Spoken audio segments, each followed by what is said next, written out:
is brought to you by the following sponsors.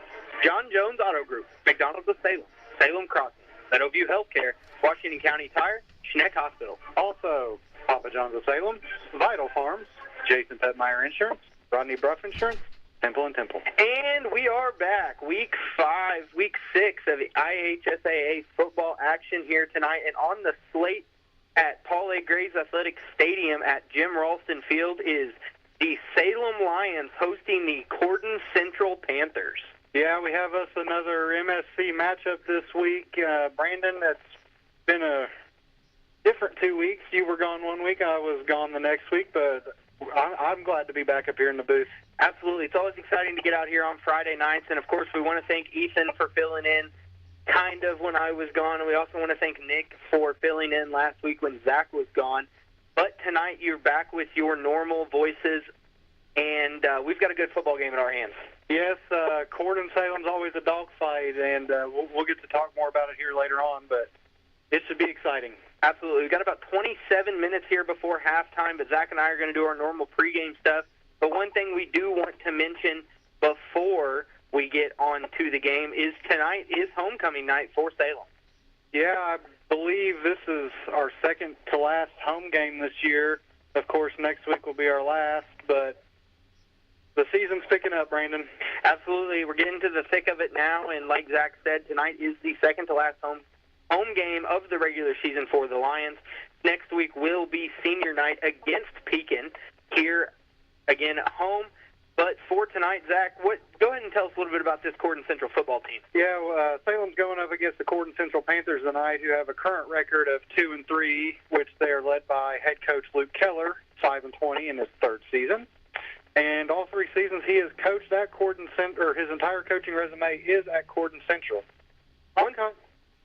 Can I cut you off for just a second? Yeah, you can cut me off. One thing I'm going to talk about real quick before you get into their season, because I know that's where you headed next, is you guys hear that 2-3 record, but I don't believe this is a 2-3 football team. They play good against the losses. This is going to sound counterintuitive. The losses are good losses. Yeah, it's not like they've been beat by anybody who's not good. You'll hear the scores here when we recap the season for them, but the losses are close, tight games, and then when they win, they put it to the teams they beat. Absolutely, and then go ahead and tell us a little bit about their season so far, so that way the ones at home can understand kind of what we're talking about there. They opened up on the road at Brownstown Central. Brownstown did Brownstown things. They won Brownstown won 63-0 over the Panthers. Then Corden had their first home game against Paoli, which they lost that one in the 17-7 battle. But then Corden was on the road for their county rival at North Harrison, where they picked up a win, 32-29. Then after that was another MSC matchup in week number 4 against the Scottsburg Warriors at Corden. The Panthers fell to the Warriors 28-21. And then last week, week number 5, the Panthers had a commanding 52-8 victory over the Clarksville Generals. But this is a better Clarksville team than we've seen over the last several years. Yeah, looking at their schedule here, we see Brownstown beat them 63-0. First off, what sucked for Corden is that game was at Brownstown. Okay, you're not of the season. You're not going to go into Brownstown at Brownstown and beat Brownstown. And if you guys have listened to us, you know that Brownstown's just rolling over anybody that steps onto the field right now against them. They haven't played a close game all year. I don't expect them to play a close game this year. And it's week 1. That's what Brownstown's prepping for essentially all summer. You spend that first month before the season starts just focusing on the week 1. Yeah, and the week 2 they hosted Paoli, and Paoli, they're kind of a team, again, that's up and down. It's not one of the better Paoli teams they've had this year, but it's not a bad Paoli team. Last week, I believe we saw them roll over West Washington pretty easily there.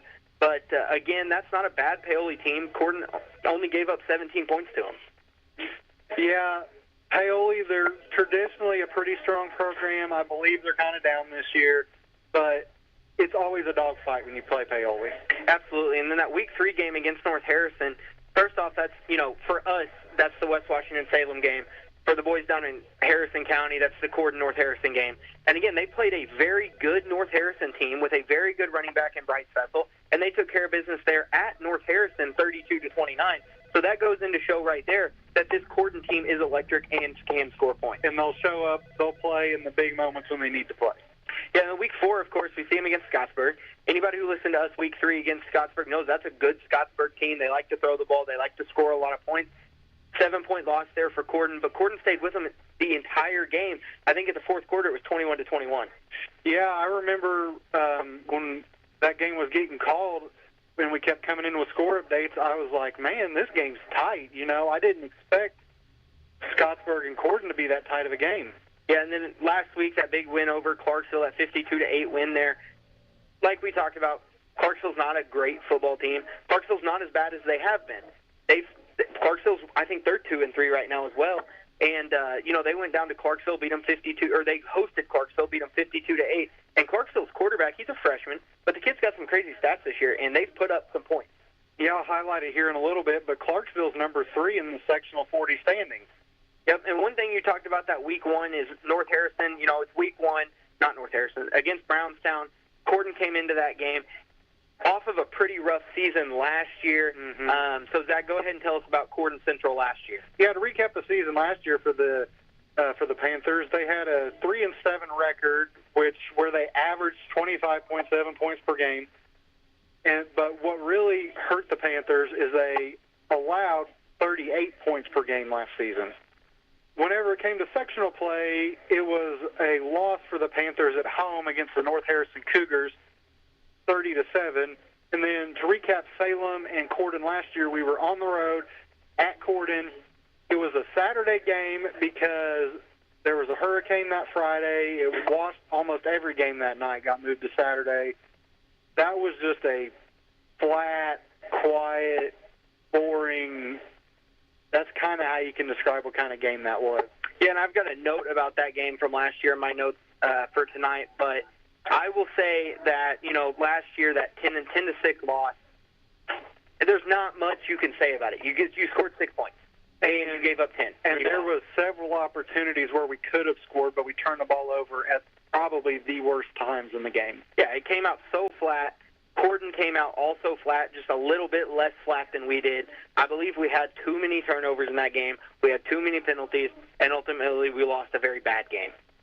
Salem last year had several penalties and turnovers, and I think Corden was probably one of the worst games for that last year. Yeah, absolutely.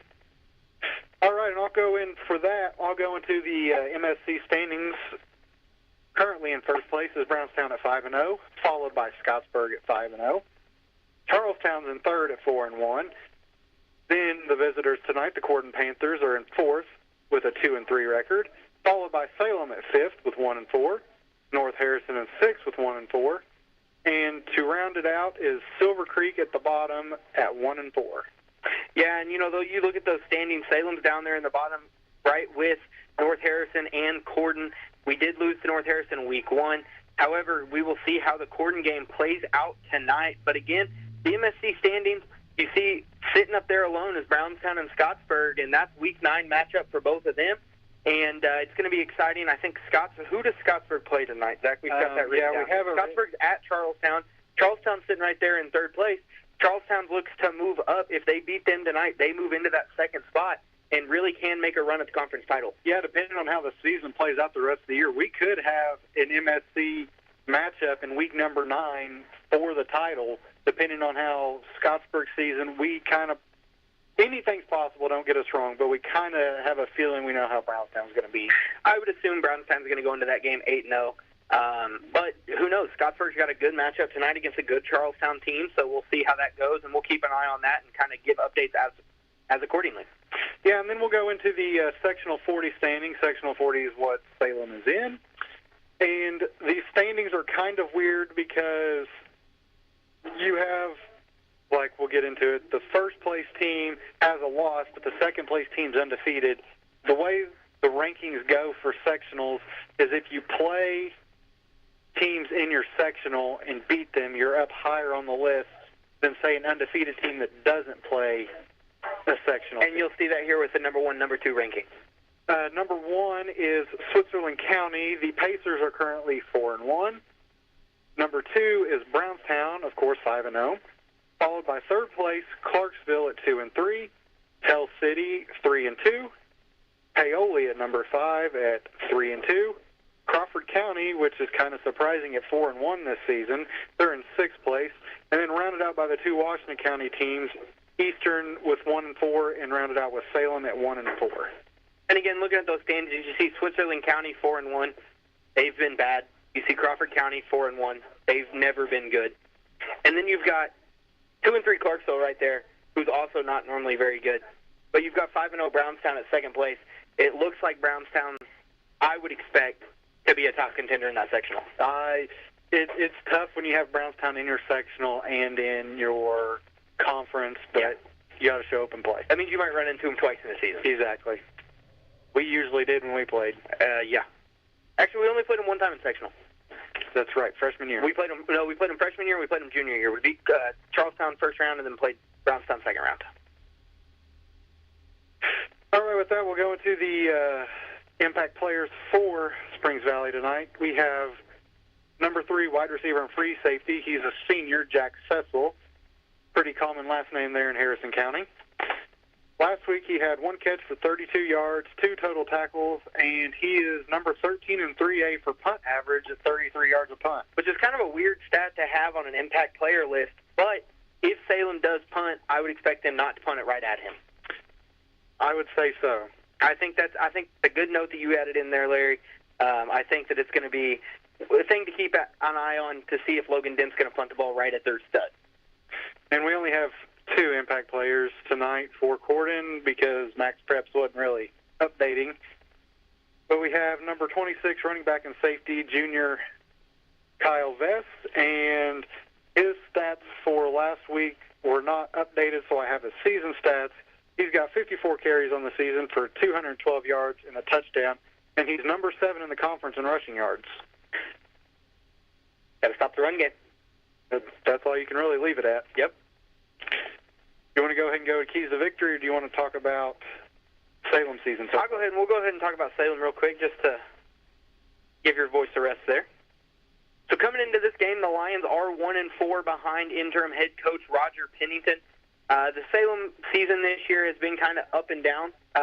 Week 1, we did have that loss at North Harrison 27-15, which is a good North Harrison team, led by one man, that's Bryce Fessel in the backfield. Kid's a stud. He's going to put up a lot of yards on pretty much anybody. Especially when you turn around that game, I think he carried the ball 26 times. Yeah. Week 2, we hosted the Dragons from Silver Creek and got a big conference win there, 27-20 over a team that we hadn't beaten in 9 years.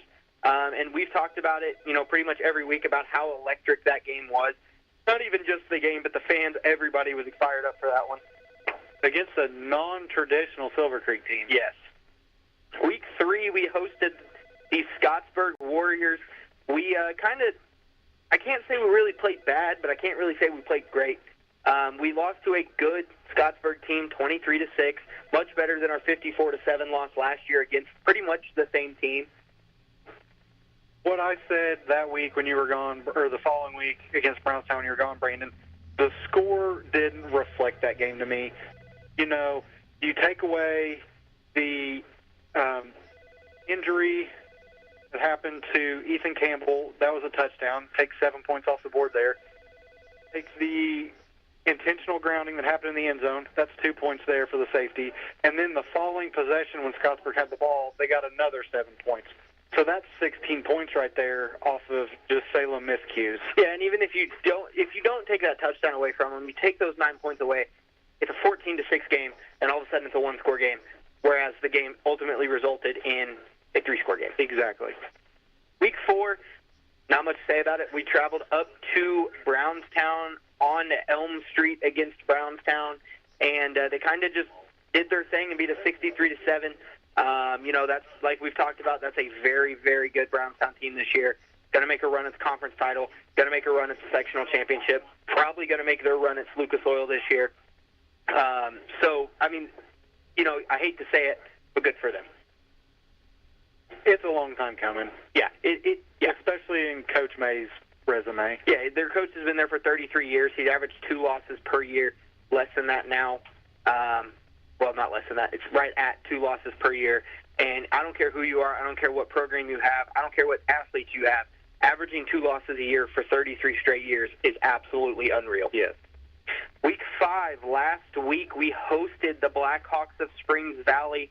It is one of our non-conference matchups in the season, and Springs Valley just kind of played bully ball and beat us 26-7. Ran the ball pretty much all over our face. One thing that I'm going to go ahead and lead into my keys to victory with that tonight from last week is limiting penalties. We had 11 penalties for 74 yards last week. 2 of them were 15-yard extracurricular penalties. Yeah, I'm going to kind of recap real quick on the season part before we get too far ahead of ourselves. Okay, go ahead.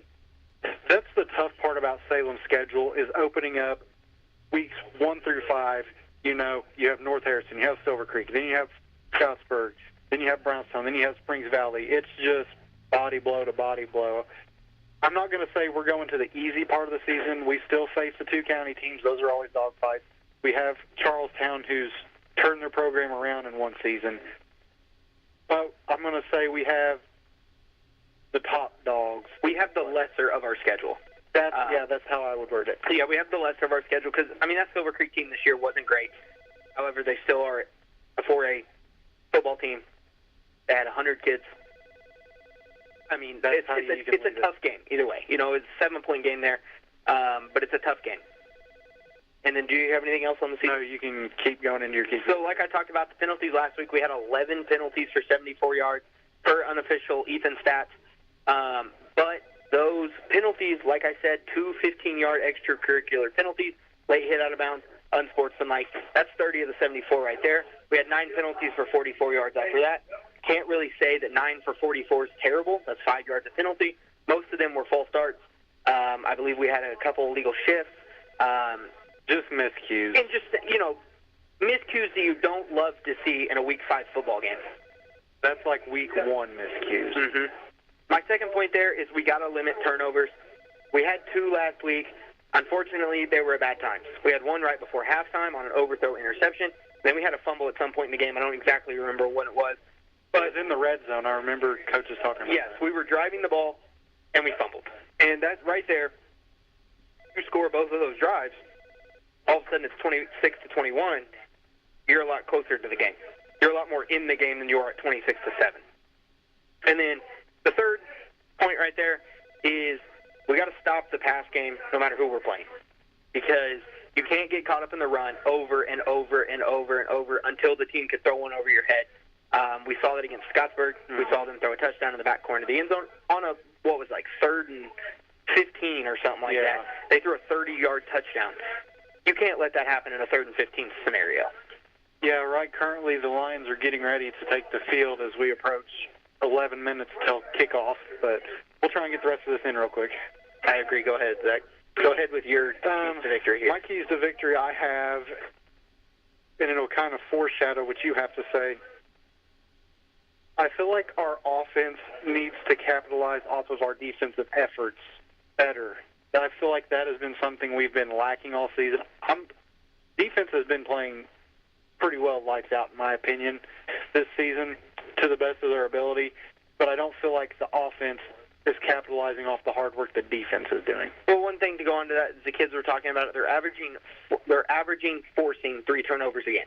That is a tremendous turnaround from last year. Problem is we're averaging turning the ball over 3 to 4 times a game. Which comes into my number 2 is limit mistakes. That's what you said. I feel like this season, Brandon, where you're turning the ball over, probably our turnovers, I feel like, are down from last season, but they're still happening at terrible times. You know, when you have those nice drives you're putting together and you turn over in the red zone, or, you know, flashback to Scottsburg, you have the intentional grounding in the end zone, you know, just stuff like that that just kind of drags a team down. Well, lowering your turnover rate per game is great, except when it goes from 5 to 3. Exactly. Because you're still at that point you're giving up free drives, and most of our losses, -1, have been 2 to 3 score games. So we take those turnovers away, and it's football. You're going to turn the ball over one time, right? You can have 1, and it's pretty average. But when you get into 2, 3, 4 turnovers, that's when all of a sudden you're giving the game away. Say you have 30 plays in a offensive plays in a game, every 10 plays, statistically, you're coughing the ball up or throwing it the other team. And most high school drives, I would say, are probably 7 to 10 plays. So if you're turning the ball over, that's at least every 10 other plays, drive. that's every other drive. And then we have, and this is going to foreshadow Brandon, we need to create energy, especially against Corden. Historically, going back to when me and Brandon played, even before me and Brandon last season, this is normally a very flat, dull game. Yes. For some reason, and it always is the worst when we're down at Corden, so thankfully we're at home. But it always just seems like there's no energy from either stands, no energy from either coaches. It's just quiet and flat and boring. And, yeah, you're right, and that's essentially what happened last year. And the problem with that is I don't know if it's just because it's mid-season. I don't know if it's because it's right before the school year ends, so everybody's a little exhausted, or what it is. But even when we were playing, we beat them by 30, we beat them by 40, we beat them by 35, whatever. But there was never excitement. It was almost like we were there, we handled business, we left. And there was no emotion from anybody. No, and that's And that's ultimately what happened last year, and that was my other notes there. I'm assuming that's what you were talking about me foreshadowing, is we lost to an extremely bad Corden team last year because we came out flat. And then the final one I have is take it one snap at a time, especially the seniors. Your home games are becoming limited. You have tonight, and you have a week from tonight. That's the only guaranteed home games you have the rest of your football career. Yep. And, one thing I will talk about as the Lions are sitting set to take the field here is the impact players for Salem. Of course, that's going to be number 8 senior wide receiver or quarterback, depending on how you want to look at it. Number 8, Braxton Dean. Last week he went 14 for 19 passing for 145 yards. We took him out of the run game a little bit as he only had 15 rush yards. But 14 for 19 for 145 yards, that's one of the better quarterback performances we've had in the last 5 years since we graduated, if not the best. Yes. Number 2 impact player there is number 4, junior running back Logan Dent. Last week, 14 attempts, 39 yards, not a ton of yards, not normal Logan Dent attempts there, but we did spread the ball into the passing game. Yeah, we got into the pass game, took some running tips away, and we spread the ball around a little bit last week. And that was at the hands of number 7, senior running back Harris Moore, who had 6 attempts last week for 33 yards. But receiving-wise, 5 receptions for 59 yards receiving. It's nice when you can get the seniors incorporated in the pass game like that. Yeah, and I will say, Karras is usually just kind of a back that we use as almost like a third down style back, like the NFL uses them. However, last week, we got him out in the flats a little bit, hit him on some pass routes, and he was wide open on pretty much every single one of them. Caught the ball, made plays happen, but that's what happens when you get your athletes the ball. All right, Brandon, how did the middle school team fare now that you guys have merged into one, correct? So we have merged into one team. We've got a few kids out due to injuries, and with the numbers that we already had, we felt as a coaching staff that it was better to just go into one combined team. So we've got a bunch of 7th graders playing on the 8th grade team, but we are going to take the national anthem break, and we will be right back.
Jim Ralston Field at Paul A. Graves Athletic Stadium. And we've got about 3.5 minutes here before kickoff. But to continue the conversation about the middle school last night, we did go down to Corden to visit their field. I will say, not a very nice turf field. Really? Feels like you're getting tackled on indoor-outdoor carpet. Really? Their field is made with rubber pellets and coconut husks. Seems like somebody was telling me that. And that is not very comfortable. However, we did go down there last night. Like Zach was talking about, we did combine into one team, so it's kind of an 8th and a 7th grade mix right now. We did fall to the Panthers 29-0. They are a good football team down there. Can I say we played at our best? No. Should we have got beat 29-0? No. However, I did see something I'd never seen last night before. The refs called the game with 3 seconds to go. That's what you were telling me before the broadcast. Yeah, and that's about all about all I have to say about that. But yeah, I'd never seen that happen before. Corden is taking the field here. Who does the middle school play this week? The middle school has 2 games this week. We are home against West Washington on Tuesday. That's a must-win game. And we have the second of the county matchups on Thursday as we travel to Pekin to play the Musketeers. But and that rounds out your season, doesn't it? That finishes it for us, yep. And then we move into 5th grade basketball season. Season's flying. I'm telling you. We're 2/3 through the high school season. But a couple other notes we got for today for this weekend, is number 11 IU travels to Iowa tomorrow at 3:30 kickoff. And I'll tell you what, that IU game, that team is playing well. They're playing lights out. They put up 63 last week on a number 9 ranked team. It moved IU up 8 rankings in the 25. But that was a great game. I was there. Very good game. We also have U of L at Pitt tomorrow at noon. And we have Kentucky at South Carolina tomorrow at 7:45 kickoff. A couple other high school games to look out for tonight that we're going to try to get you guys some score updates to is the Braves of Brownstown have the Jackson Bowl tonight at Seymour. New Albany is at Silver Creek. North Harrison at Pekin. Scottsburg at Charlestown. Good matchup there between 2 very good, high-powered MSC teams. North Davies on the road at West Washington, and Clarksville is on the road at Perry Central. I know I added Clarksville in there. You didn't have them, but I added them just because they're in our sectional, so we can kind of keep track of that. But that Clarksville team does look to get win number 3 on the season and move to 500 as they play the Commodores of Perry Central. Yeah, going back to the college games, Purdue is on a bye this week. That's why anything wasn't said, and U of L is starting ACC action with Pitt. Who do the Colts play this week, Zach? They play the Rams at 4 o'clock on Fox. Or you can tune in to 97.9, the Sports Zone, WSLM. So I'm sure you saw it, but I saw it as well. Usually I don't pay attention to this kind of thing. But it does look like tonight that the Corden Central Panthers won the toss, elected to defer to the second half, so the Lions offense will start here in about 15 seconds. We will see the opening kickoff of Week 6 IHSAA football action between the Salem Lions and the Corden Central Panthers. I'm glad we have the whole crew together, and we added Ethan on for Ethan Stats here full-time to finish out the season, so hopefully we can have a better broadcast, but I'm ready for some Friday Night Football. We have officially hired Zach's little brother as the unofficial Ethan Stats. Officially hired. We hired him, so hopefully he's not making more than we are. If he is, I need to talk with Greg. That's kind of what I was thinking. But it looks like the Lions kickoff return team is getting set. The Corden Central kickoff team is getting set, and it looked like they had a pretty decent kicker back there. Yeah, he was hitting field goals from the 30-yard line. Now, I don't know if it's the same kid. I could be wrong. Yeah, this is not the same kid, so I expect maybe to see a little short pooch kick here, because this is not their listed kicker. Yeah, the field goal. They don't have a kicker listed. That is a spiraling kick that's going to land about the 18-yard line and bounce out of bounds about the 10. So the Lions offense will start 1st and 10 here on their own 35-yard line, and that's pretty good starting field position for the Lions offense. Yeah, that's a good way to start the game for the Lions. They do not have a kicker listed. I thought that was not the same kid that's kicking field goals, No, right? it was not. I think a 30 number was kicking in warm-ups. Honestly, I thought it was a single digit. They don't have 30s on the roster. I thought it was single digits. Anyway, I bet we'll find. he was making them from the 30-yard line, but he was struggling from the 35. Gordon Central usually has a good kicker. Their middle school kicker, they trust him to kick all kinds of field goals. I think when we were in middle school, they had a kicker that played at IU. I think that sounds right. So the Lions offense is set here, 1st and 10 at their own 35. Braxton is under center with Dent and Karras Moore in the backfield. 2 wide receivers set for the Lions. There's a snap to Braxton. He's going to toss around the right side to Dent. He's got some great lead blocking in front of him, and then all of a sudden the hole immediately closed there. So it's going to be about a 2-yard gain there for Dent on 1st down, and that's going to bring up 2nd and 8 now for the Lions on their own 37-yard line. You know, the hole was starting to develop there for Salem, and it closed just as quick as it developed. The Lions break the huddle and come back to the line here, 2nd and 8. Braxton's under center now. Lone back in the backfield is Karras. Dent has moved to the slot position. There's a snap to Braxton. He's going to hand off to Karras around the left side, who gets his way across the 40, and he's dragging a Panther defender down to the 46-yard line. Great 9-yard run there from Karras Moore on 2nd and 8. 9 is more than 8, and that means 1st down Lions. Karras has really developed so much from his junior season to his senior season. You know, I talked to his family, and they said he's been putting in extra work in the off season, and it's really showing this year. He moved into a different role, and I think it's one that fits him pretty well. Yes. So the Lions break the huddle, come back to the line. Backs in the backfield are 3 Peyton Shockey and 7 Karras Moore.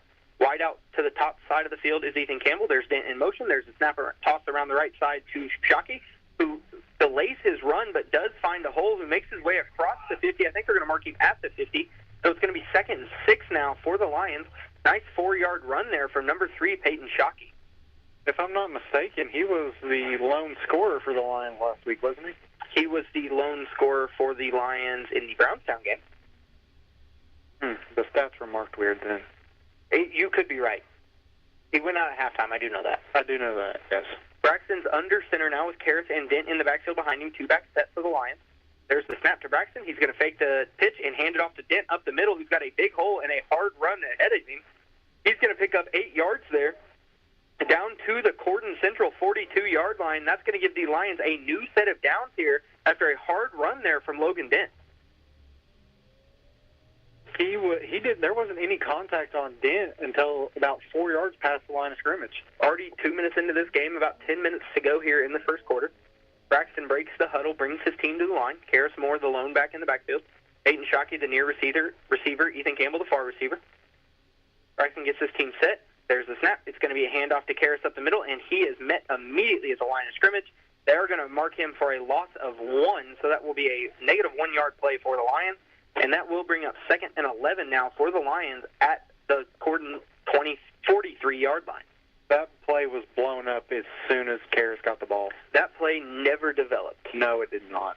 It looks like a little bit of a different play than what we've been normally running. However, Corden was not sleeping on that one. I will say Corden Central's D-line is pretty big here. Yes. Braxton's under center, Moore and Dent in the backfield. And they run a hard count. They did get him to jump. So it's going to be offsides on Corden, and if you want me to be honest there, Zach, I didn't see it. Every lineman jumped, but they never crossed the ball. Yeah, kind of what I thought. So that's going to bring up a 2nd and 6 now for the Panthers. To go back what you were saying about the D-line here for the Panthers, you said they're a big line, but they're an athletic big. Yes, they're not fat big. They're athletic, muscular big. Braxton breaks the huddle here, 2nd and 6, ball on the Corden 38. Karras Moore, the lone back. That's Peyton Shockey in motion. There's a snap toss around the right to Peyton Shockey. He's got some blocking in a hole, and he is going to break a tackle at the 30 and before he is flung down at the 24-yard line. So that is going to be a 14-yard pickup there for number 3, Peyton Shockey. And we have a Panther down that is a little bit slow to get up, but he is up now. So the Lions now have 1st and 10 at the Corden 24-yard line here. And this is a pretty long drive here, Zach. Yeah, Salem's starting to get in a rhythm. Peyton Shockey, he's really gotten a rhythm these last 3 weeks. Yep. And we're already down to 8:40 to go in the first quarter. Braxton's under center, Karras and Dent in the backfield. There's a snap at the quarterback keeper with Braxton, and he gets a pretty good push there up the middle. He's going to pick up 6 yards. So it's going to be a 6-yard pickup down to the 18-yard line for the Lions here, and then now they face a 2nd and 4. We have 8:20 remaining here in the first quarter, still scoreless, but Salem is driving. The Panthers' defense, I don't believe they know what's hit them here. They all kind of look a little slow off the ball. Braxton breaks the huddle, comes to the line. Karis Moore, the lone back, in the backfield. The line is set. It's in motion. There's a snap toss to Denner on the left side, and he also had nowhere to go on that one. The ball is on the ground, and it is recovered by the Corden Central Panthers.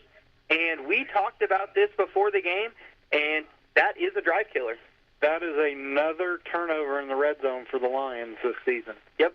Dent didn't really have a hole to run through. He also didn't really have a good hold on the ball, and it went to the turf. Corden jumped on it, so 1st and 10 Panthers here on their own 19-yard line. The worst part about a fumble like that is you're getting such a rhythm going and establishing such a great drive. We were in a 4-minute, 10-second drive there before that turnover, and the Lions offense was moving the ball well, and unfortunately it came to an abrupt stop. Looks like Corden's coming out in a passing-type formation. So Corden comes to a line. Bobby Sharp in at quarterback. That's number 4. They shift their entire line around. They're in I formation now behind Sharp. There's a snap. It's going to be a handoff to the running back up the middle who patiently finds a hole. I believe that running back is number 26, Kyler Vest. Is that right? Yes, number 26, Kyler Vest on his first carry of the night. That's going to be a 4-yard pickup there. 2nd and 6 now on the 23-yard line. To go back what I was talking about before the last play, that is a drive killer like that just sets the tone for the night, doesn't it? Yes, it does. The Panthers come back to the line. Sharp under center. Vest is in the back of the I form there. They got 2 wide receivers. They've shifted their tight end now to the left. There's a snap. It's going to be a handoff to Vest, and he is met immediately in the backfield. Big play there by number 71, C.J. Ward, and that's going to drop Vest for a loss of 3 there, loss of 2 yards there. So that's going to bring up a 3rd and 9 now for the Panthers. Sorry, Ethan. Screwing you up on stats over there. Yeah, Ward comes in as a junior, 5'10", 175. He's not the 5'10's gracious. Yes, he's not the biggest lineman, but he plays with every ounce in him. Sharp is now in pistol with Best lined up behind him. Tripped receivers here on the near side. 1 receiver to the right. There's a snap, and he drops the ball. The ball is on the ground, and it's going to be recovered by the Lions. They are going to take over 1st and 10 here on the Panther 12-yard line, and Bobby Sharp just looked like he let go of the ball. Yeah, the ball bounced around, and the Salem defenders were trying to look for it because they couldn't believe what happened. I don't think that he even got hit before he let go of it. I think he just dropped to throw it, and I think the ball just flew out of his hand. Yeah, I think it slipped out of his hand. So the Lions take over in great field position here on the Corden 11-yard line. 6:26 to go. Score is knotted at 0, but the Lions offense is now on their 2nd drive of the game. That's a roundabout way to get closer to the end zone. Yeah, I guess so. Braxton's under center. Karis Moore, the lone back, in the backfield. The line is set. That's Dent in motion. There's a snap. It's going to be a handoff to Karis around the right, who cuts it back up the middle. He's running with purpose, and he swings himself into the end zone there. And it is There is a flag on the play. There is a flag. I'm not sure where it's at, but I'm guessing. I think they're calling a legal shift. Is it in the backfield? Yep, so it is going to be an illegal shift on the Lions, so that will negate the touchdown and move the Lions back 5. And that goes back to what we talked in the pregame show. So that will be 1st and 15 now here on the 16-yard line. Had a nice 11-yard pickup there from... That was a hard-fought run by Karis. Very hard run there by Karis, but unfortunately it did get called back, so now it's 1st and 15 on the 16. Braxton's under center. There's the snap. It's going to be tossed around the right side to Peyton Shockey, who's got some blockers and a hole to the outside. He is quick enough that he is just going to walk into the end zone untouched, and that will be a touchdown for the Lions.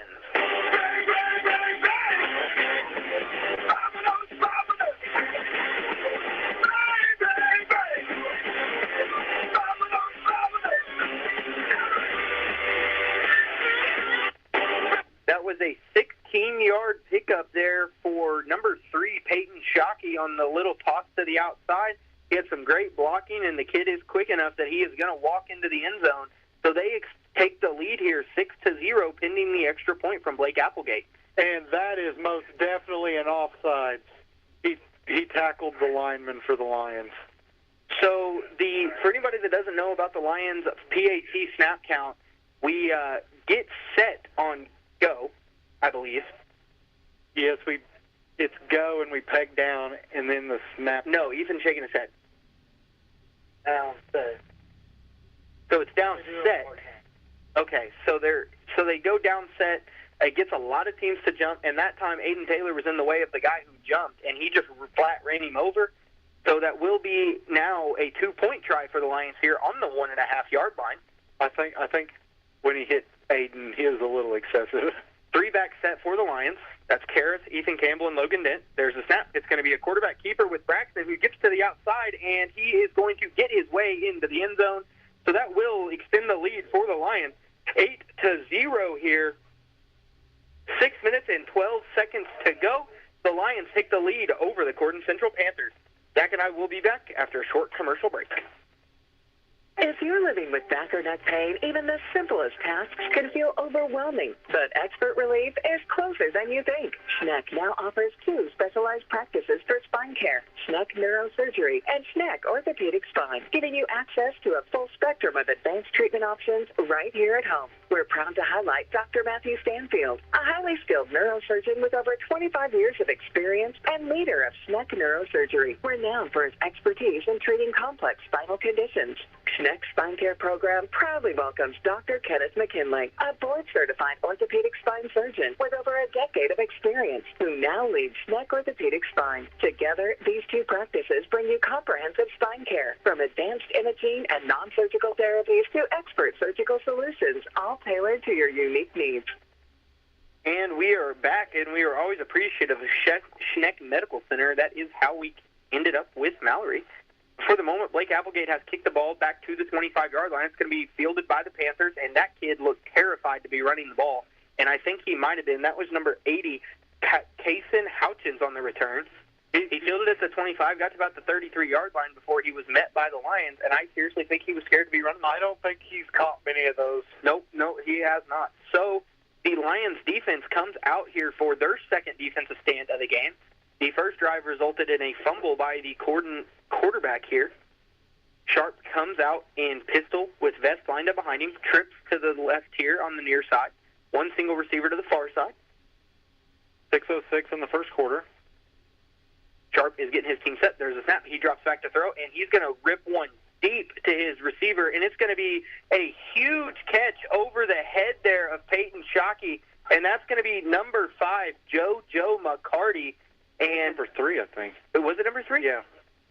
So that is number 3, Jack Cecil, and that was a great deep ball there from Sharp, and that is going to be, how far was it? They had it at the 33, and now they're at the 23, so let's see, 17 plus 27, so 44-yard pitching catch there from Sharp to Fessel.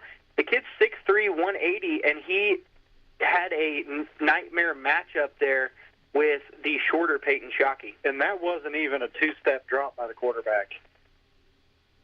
And there is going to be an offsides on the Lions, so that will add Gordon 5 yards. So they will now have 1st and 5 here at the 18-yard line of the Lions. And anytime you get hit with a big play like that, it kind of demoralizes you a little bit. Especially, it was good coverage. The kid just made a great play. Coverage, yes. So 1st and 5 now for the Panthers on the Lions' 18-yard line. Sharp breaks the huddle, comes to the line. It was more of a size matchup. Yep. Single receiver on either side. The I formation for the Panthers. Vest at the back of it. There's that handoff to Vest around the right side, and he cuts back towards the middle, makes his way to about the 15-yard line, and that's where he is going to be marked. So it's going to be 2nd and 2 now for the Panthers after a 3-yard pickup there by Tyler Vest on 1st down. We're approaching 5 minutes in the first quarter, 8-0 Lions over the Panthers, but the Panthers are driving. So it looks like this kid's got a pretty good arm on him. This we talked about, got to stop the pass. That might be important tonight. Panthers come back to the line. They have a lineman in the backfield. Sharp under center. Vest is no longer in the backfield. That is a new running back for the Panthers. There's a snap to Vest. To Sharp. He hands off to, I believe that's number 33. No, it's not 33. Who is that? 22. Number 22, Matthew Wolf, is 6'1", 200-pound senior, and he makes his way down to the, the 7-yard line? They also brought in number 55, Jeremy Cloverdale, a 5'10", 215 sophomore, to lead block. That was a 7-yard pickup there for the Panthers on second down, so it is first and goal now on the Lions 8. There's a snap to Sharp. He hands off to Wolf up the middle, and that is a big boy carrying the ball, and he makes his way down to the 2-yard line. So that is a 6-yard pickup there for Wolf on first down, and that brings up second and goal to go here from the 2-yard line for the Panthers. Again, they brought Cloverdale in to lead block, and he's making a pass for the running back. They've got him listed as O-line, but he has played fullback every drive so far this game. So Sharp is under center with Cloverdale at fullback, Wolf at tailback. There's a snap, handoff to Wolf up the middle, and he fumbled the ball into the end zone. Let's see what the call is here. Salem's pointing like they have it. And let's see here. They point Salem football. So it is Salem football, and that is going to be a touchback there after the fumble in the end zone from Matthew Wolf. And the Lions will take over first and 10 now at the 20. Is that correct? I think a touchback's 20. Let's see here. Yep, 20-yard line there. So the Lions defense forces another fumble here, and at this time it was right on the goal line. So first and 10 Lions here with 80 yards to go and 3 minutes and 37 seconds to go here in the first quarter. They lead 8-0. I didn't even know. I thought he was in the end zone. I did too. I'm not going to argue with it. No. Braxton breaks the huddle, comes to the line. That's Moore and Dent in the backfield. Two back set. There's snaps. QB sneak with Braxton, and he makes his way down to the 25-yard line. It's going to be a 5-yard pickup there by Braxton on first down, and that will bring up 2nd and 5 now for the Lions. You know, it's still just the first quarter, but one thing I think Salem's done well that we talked about in the pregame show is we're playing with more enthusiasm. Yes, there's some kids out there that are real excited to be winning this football game. They're dancing. They're having fun. So the refs have now stopped the clock to see. Let's see here. Might be some blood here. I believe that's what it is. It's going to be Matthew Wolf is being sent off the field. Yeah, there's something on there's some blood on his knee. I think he was trying to tell him that it might have been some old blood, but they did end up sending him off the field.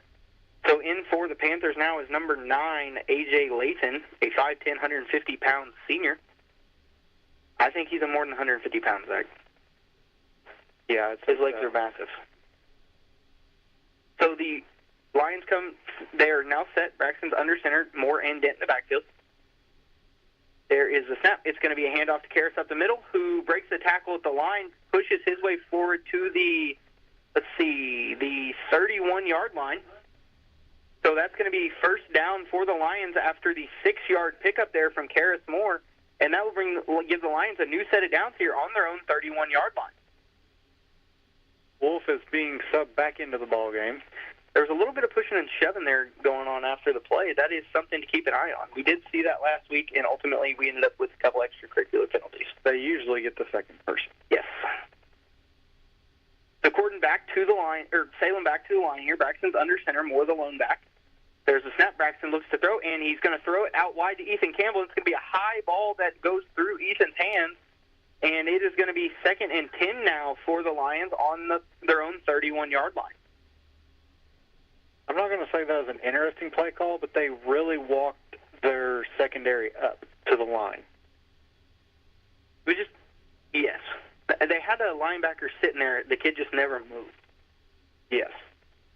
But ultimately, the ball did hit the ground. So 2nd and 10. Braxton's under center, Moore the lone back. That's Peyton Shockey in motion. There's snap toss left to Peyton. And he's got a huge hole to run through, but he is wrapped up from behind. And they're going to mark him. Let's see where they mark him. They're going to mark him at the 41. So that's going to be a 10-yard pickup, and that's going to be enough for a Lions first down here. Great 10-yard run there from Peyton Shockey. We got 2:29 to go in the first quarter. Lions lead 8-0. Like I was saying a couple plays ago, Corden is playing with their secondary, walked up pretty close. Their deepest man from the ball is only 10 yards from the ball. Braxton's under center, Moore the lone back, 2 slots set for the Lions this time. That's Dent in motion. There's a snap. It's going to be a fake toss to Dent. Braxton's going to roll to his right, hit Karras Moore at the 45. He's across the 50. He's across the 45, where he's going to be pushed out of bounds at the Corden 41-yard line. Big play there for the Lions. That's an 18-yard pitching catch there from Braxton Dean to Karras Moore and give the Lions a new set of downs. Yeah, that was just a simple bootleg-type play there, and Braxton rolled out and hit Karras in the flats, and Karras did the rest of his legs. And Ethan can vouch. That's what we saw last week, and that's how Karras ended up with 60 receiving yards. Braxton's under center, Moore and Dent in the backfield. There's a snap to Braxton. He's going to toss around the right side to Dent, and he's got a hold to run through, and he is off down the sideline across the 25-20, 15-10, and he is tripped up from behind by a diving Panther at the 6-yard line. Who was shaking up on that play. I think he might have got a cleat in the stomach. So that's number 26. For the moment, it's a 35-yard run for Logan Dent, and that's going to bring up 1st and goal for the Lions here on the Panther 6-yard line. Kyler Vest was the shaken-up Panther on that play.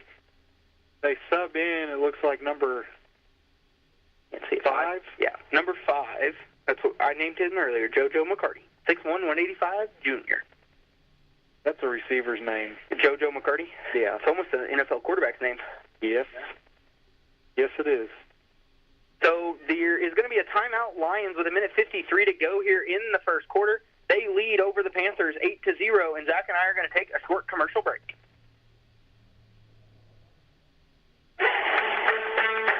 A fan favorite is coming back to McDonald's, and this time they'll be here to stay.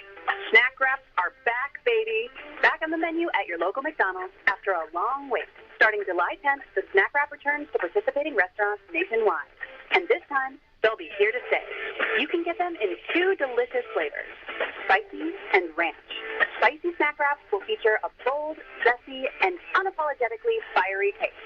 The spicy snack wrap brings the heat with a habanero kick that fans know and love from the spicy McCrispy sandwich. Ranch snack wraps will be smooth, rich, and irresistibly savory.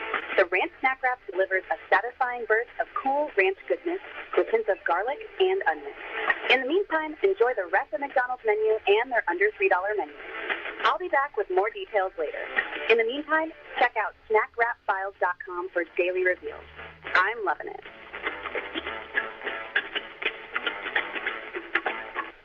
And we are back at Jim Ralston Field here, where the Lions have 1st and goal on the Panthers 6-yard line. And they are looking after a big run from Logan Dent, 35 yards here. Let's see, Braxton's under center, 3-back set for the Lions. There's a snap to Braxton. He's going to hand it off to Dent, who cuts it outside, and he is met and dives through a host of Panthers, and he is in for the Lions touchdown.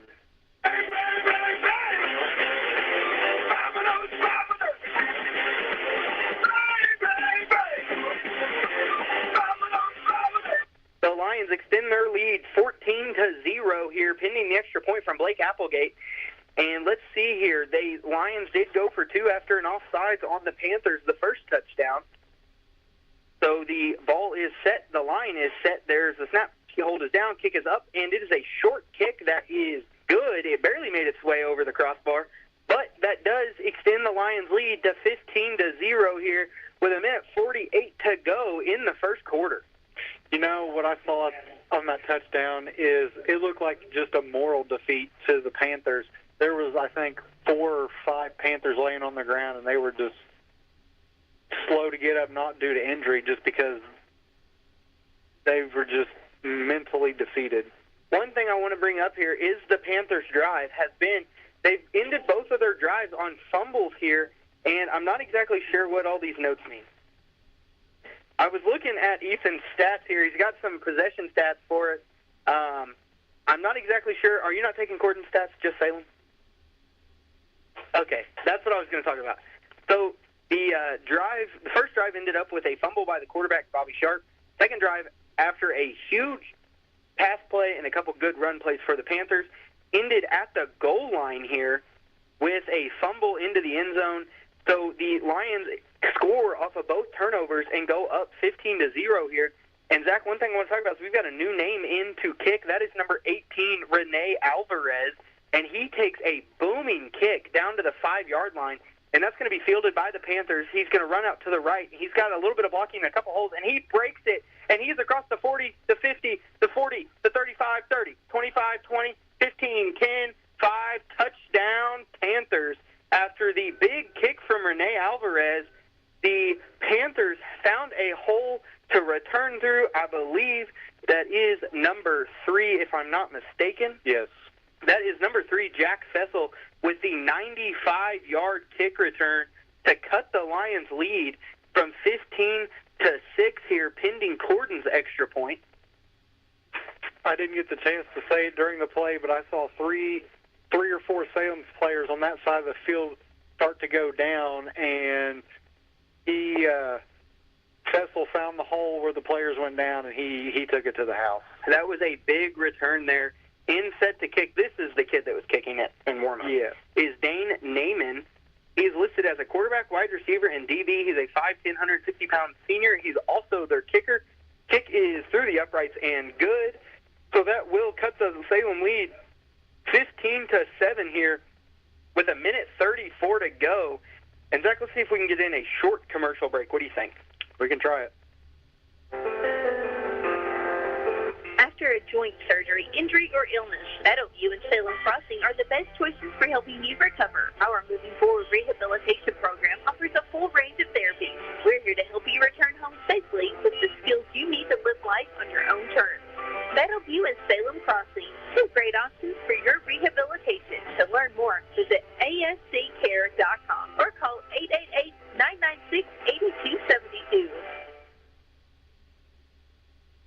And we are back here at Jim Ralston Field at Paul A. Graves Athletic Stadium, where the Lion lead has been cut to 15-7 after the 95-yard Corden Central kick return from number 3, Jack Fessel. We did call his name earlier. He was the one who caught the big pass play. But for the moment, one thing I want to talk about is he's number 13 in 3A in punt return average, and now he has a 95-yard kick return to add to his stats. Yep, you beat me to it, Brandon. There's a low spiraling kick from the Panthers, and it's going to be fielded by Peyton Shockey at the 15-yard line, who cuts back across the middle, tries to cut back outside, and they're going to throw a flag for face mask. So that's going to add on 15 to the end of the run. It wasn't a face mask. Yeah, they grabbed the top of his jersey. And his helmet. You can grab the helmet. I think it was the way when Peyton runs, he has a way of just, I don't know how to describe it, just swinging his body around. Yeah. And he's pretty good at selling it. Yep, so that will add on, let's see if they add on 15 or 5 here. There's 2 flags. The other flag came in late, so that may be offsetting penalties here. I'm not sure exactly what it's for. They're pointing to both sides. Yeah, let's see here. So face mask on the Panthers, declined. What? Zach, I don't know if you recall this ref, but his name's Maurice, and one time he asked us to go to concessions for him when we were ball boys at halftime, and he gave us money and told us we could buy stuff. Yeah, I thought I noticed that guy. Yes.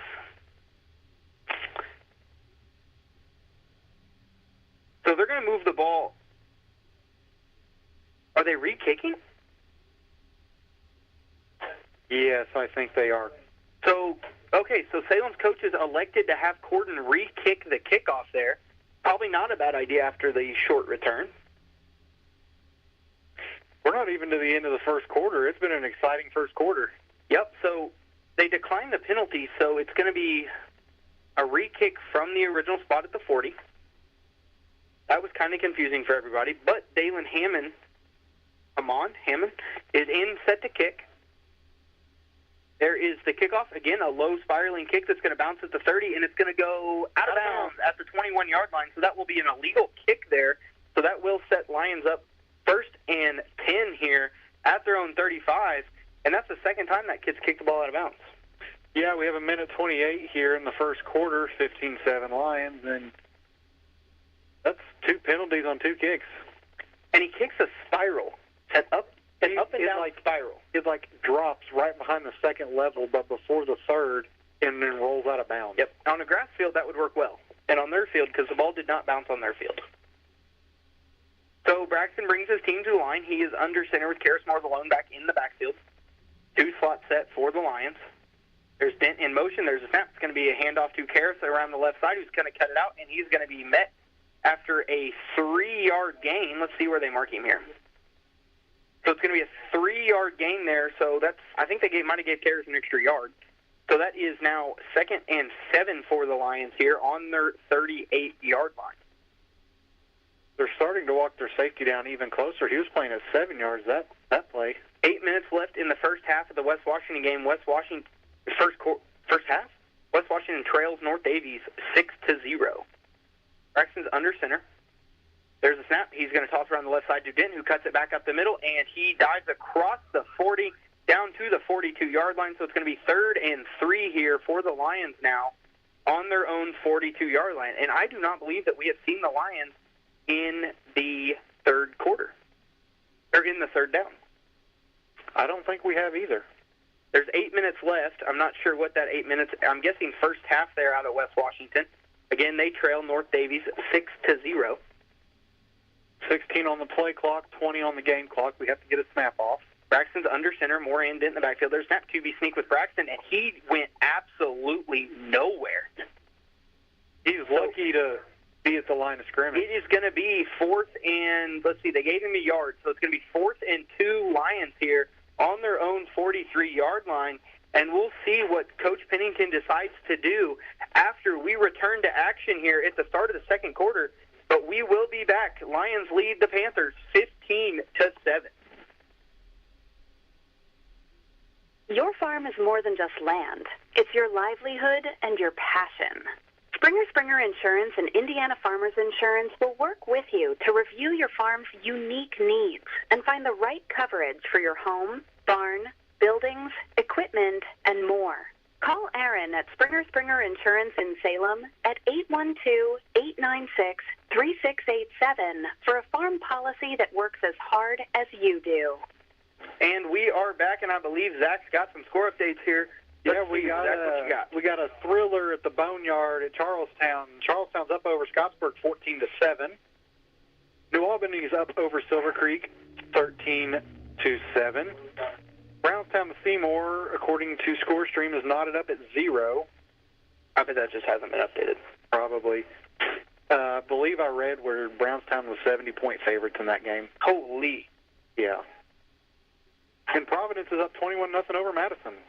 And the Lions are back. Braxton Dean's under center with Karis Moore, the lone back. Peyton Shockey's in motion. There's snap at the toss to the right. Peyton Shockey, he cuts up the middle, gets the first down, and he drags some Panthers all the way down to the 50-yard line. So that is going to be a 7-yard pickup there for Peyton Shockey. And Peyton's his yards per carry average is going pretty good now. Probably 5 carries, 50 yards. 5 carries, 52 yards, 10.4 carry. Yep, so he is running the ball well, and he's finding some big holes, and the kid's quick, so he's going to hit them hard. He's gaining rhythm as the season progresses. So Braxton breaks the huddle. 1st and 10 Lions here on ball on the 50-yard line. In the backfield is Karis Moore and Logan Dent, 2-back set, wide receiver on both sides. There's a snap. It's going to be a fake toss, and it's going to be a handoff to Logan up the middle, who's going to spin his way forward for 2 yards there. So it's going to be 2nd and 8 now. Lions on the Cordon Central 48-yard line. Dante Chavez, the captain for the Panthers, his helmet came off, so he's being subbed out. I think you pronounced that the most farmer way you possibly could have. Because I'm going to guess it's Chavez. I don't even know what I said, to be honest with you. Chavez. You pronounced every single possible sound in that name. The Lions come to the line, 2nd and 8 here. Braxton's under center. Karis Moore, the lone back. Dent's in motion. There's a snap. It's going to be a fake toss to Dent. Braxton's going to roll to his right. He's looking to throw, and he has nowhere to go, so he's going to keep it himself, and he is going to be thrown down right at the 38-yard line. So that is going to be a 10-yard pickup there for Braxton on the quarterback keeper. That that will give the Lions a new set of downs. Heads-up play there by Braxton to not force a ball into a bad spot and instead pick up the first down with his feet. Let's see if I can find an update on that Brownstown score. Here, I'll look on Max Prep. The Lions break the huddle and come to the line. Braxton's under center with Karras and Logan Dent in the backfield. There is the line is set. There is the snap to Braxton. He's going to fake the toss, hand off to Logan up the middle, who again is met by Corden. And it is going to be a 3-yard pickup there for Dent on first down, and that's going to bring up 2nd and 7 for the Lions here on their own on the Panthers' 35-yard line.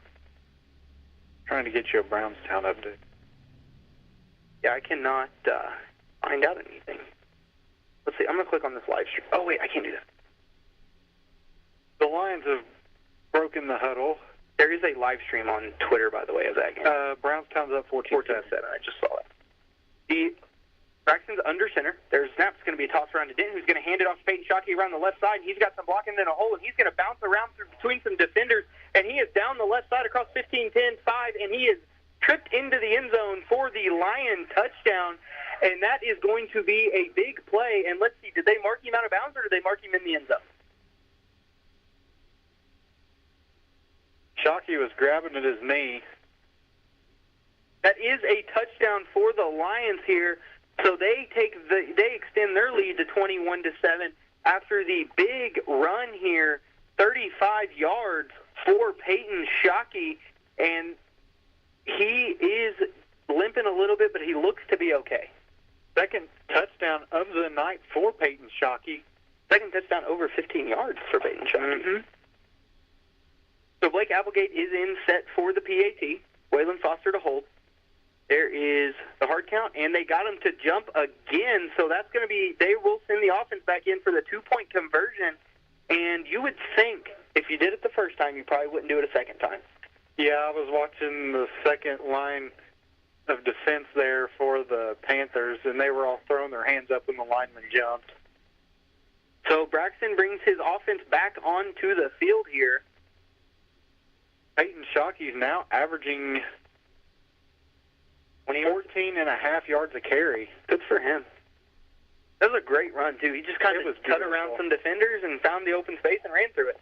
So the Lions offense is back in for the 2-point conversion, 3-back set once again for the Lions. There's a snap, fake handoff to Dent. Braxton's going to keep it himself, and there is nobody that thought he had the ball.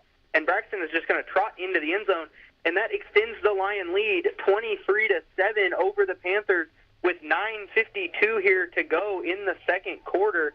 And that was a great drive there from the Lions. Yeah, I was watching the linebacker, and he filled the A-gap thinking it was going to Dent right up the middle, and I saw the entire defense for the Panthers' heads turn towards the press box, and they watched Braxton just walk into the end. He literally walked into the end. Zach, I got a familiar name for you, Peyton Manning. They faked a handoff one time. Yep. And all 11 guys tackled the running back, and he walked into the end zone with nobody even near him. Talking about when the Broncos played the Cowboys? No, when he was in Indy. I haven't seen that one. No, you're not a true Colts fan. Even though Peyton Manning played for the Colts? Yeah. There's a statue. She got my picture with the statue. Of course you do. How old were you? I wasn't very old. 18? No. I wasn't legal to vote, I know that much. Renee is in for the kick here, and it's going to be another deep kick from Renee. It's going to be a low spiraling kick, fielded at the 20-yard line by the Panthers. He runs it down the left sideline, does not make it, cuts it all the way back across the field, and now he is across the 35, the 40, the 45, and he is going to be brought down by number 29, Bert Engler, right at the 50-yard line. Great return there from number 16, Jackson Likes. 160-pound senior. And I'll tell you one thing, if Corden's defense and their offense isn't good, their special team sure is. Yeah, that's the second major return tonight. Back-to-back returns for the Panthers. Yep. Renee kept it out of the deep threat's hands, but unfortunately it went into the hands of another threat, and he did make it back across the 50, back to the 50-yard line. Big return there, 30 yards. Now, the kid ran about 100 to get 30, but was a good return. 23-7 Lions over the Panthers. Panthers start this drive at 9:40 at midfield. So the Panthers are in that I formation. They are going to take a timeout. Zach and I will also take a timeout, and we will be back after a short commercial break. High school sports are different, especially in Indiana, and these Hoosier student-athletes couldn't agree more. We all know the saying, in 49 states, it's just basketball. But this is Indiana.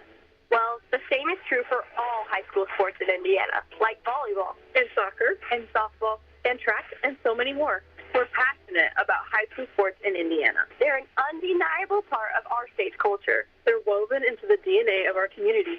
It's what we dedicate our time to. It's what brings us all together. It's what we celebrate. And as a high school student athlete, that's a pretty special environment to grow in, representing your school and having your entire community behind you.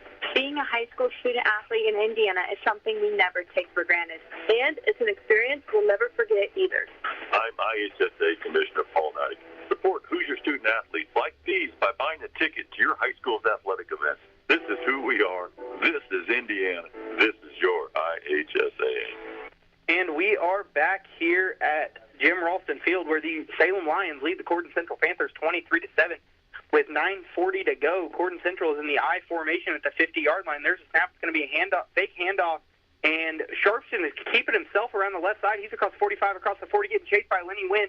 He's across the 30, cuts back at the 20, but he did step out of bounds at the 23-yard line. So it's going to be a 27-yard pickup there for number 4, Bobby Sharp, and that will get the Corden Central Panthers a new set of downs here on the Lions 23-yard line. The way Corden wasn't set up for or didn't expect Braxton to keep it on the two-point conversion, that's how Salem looked there on that last play. Basically the exact same play.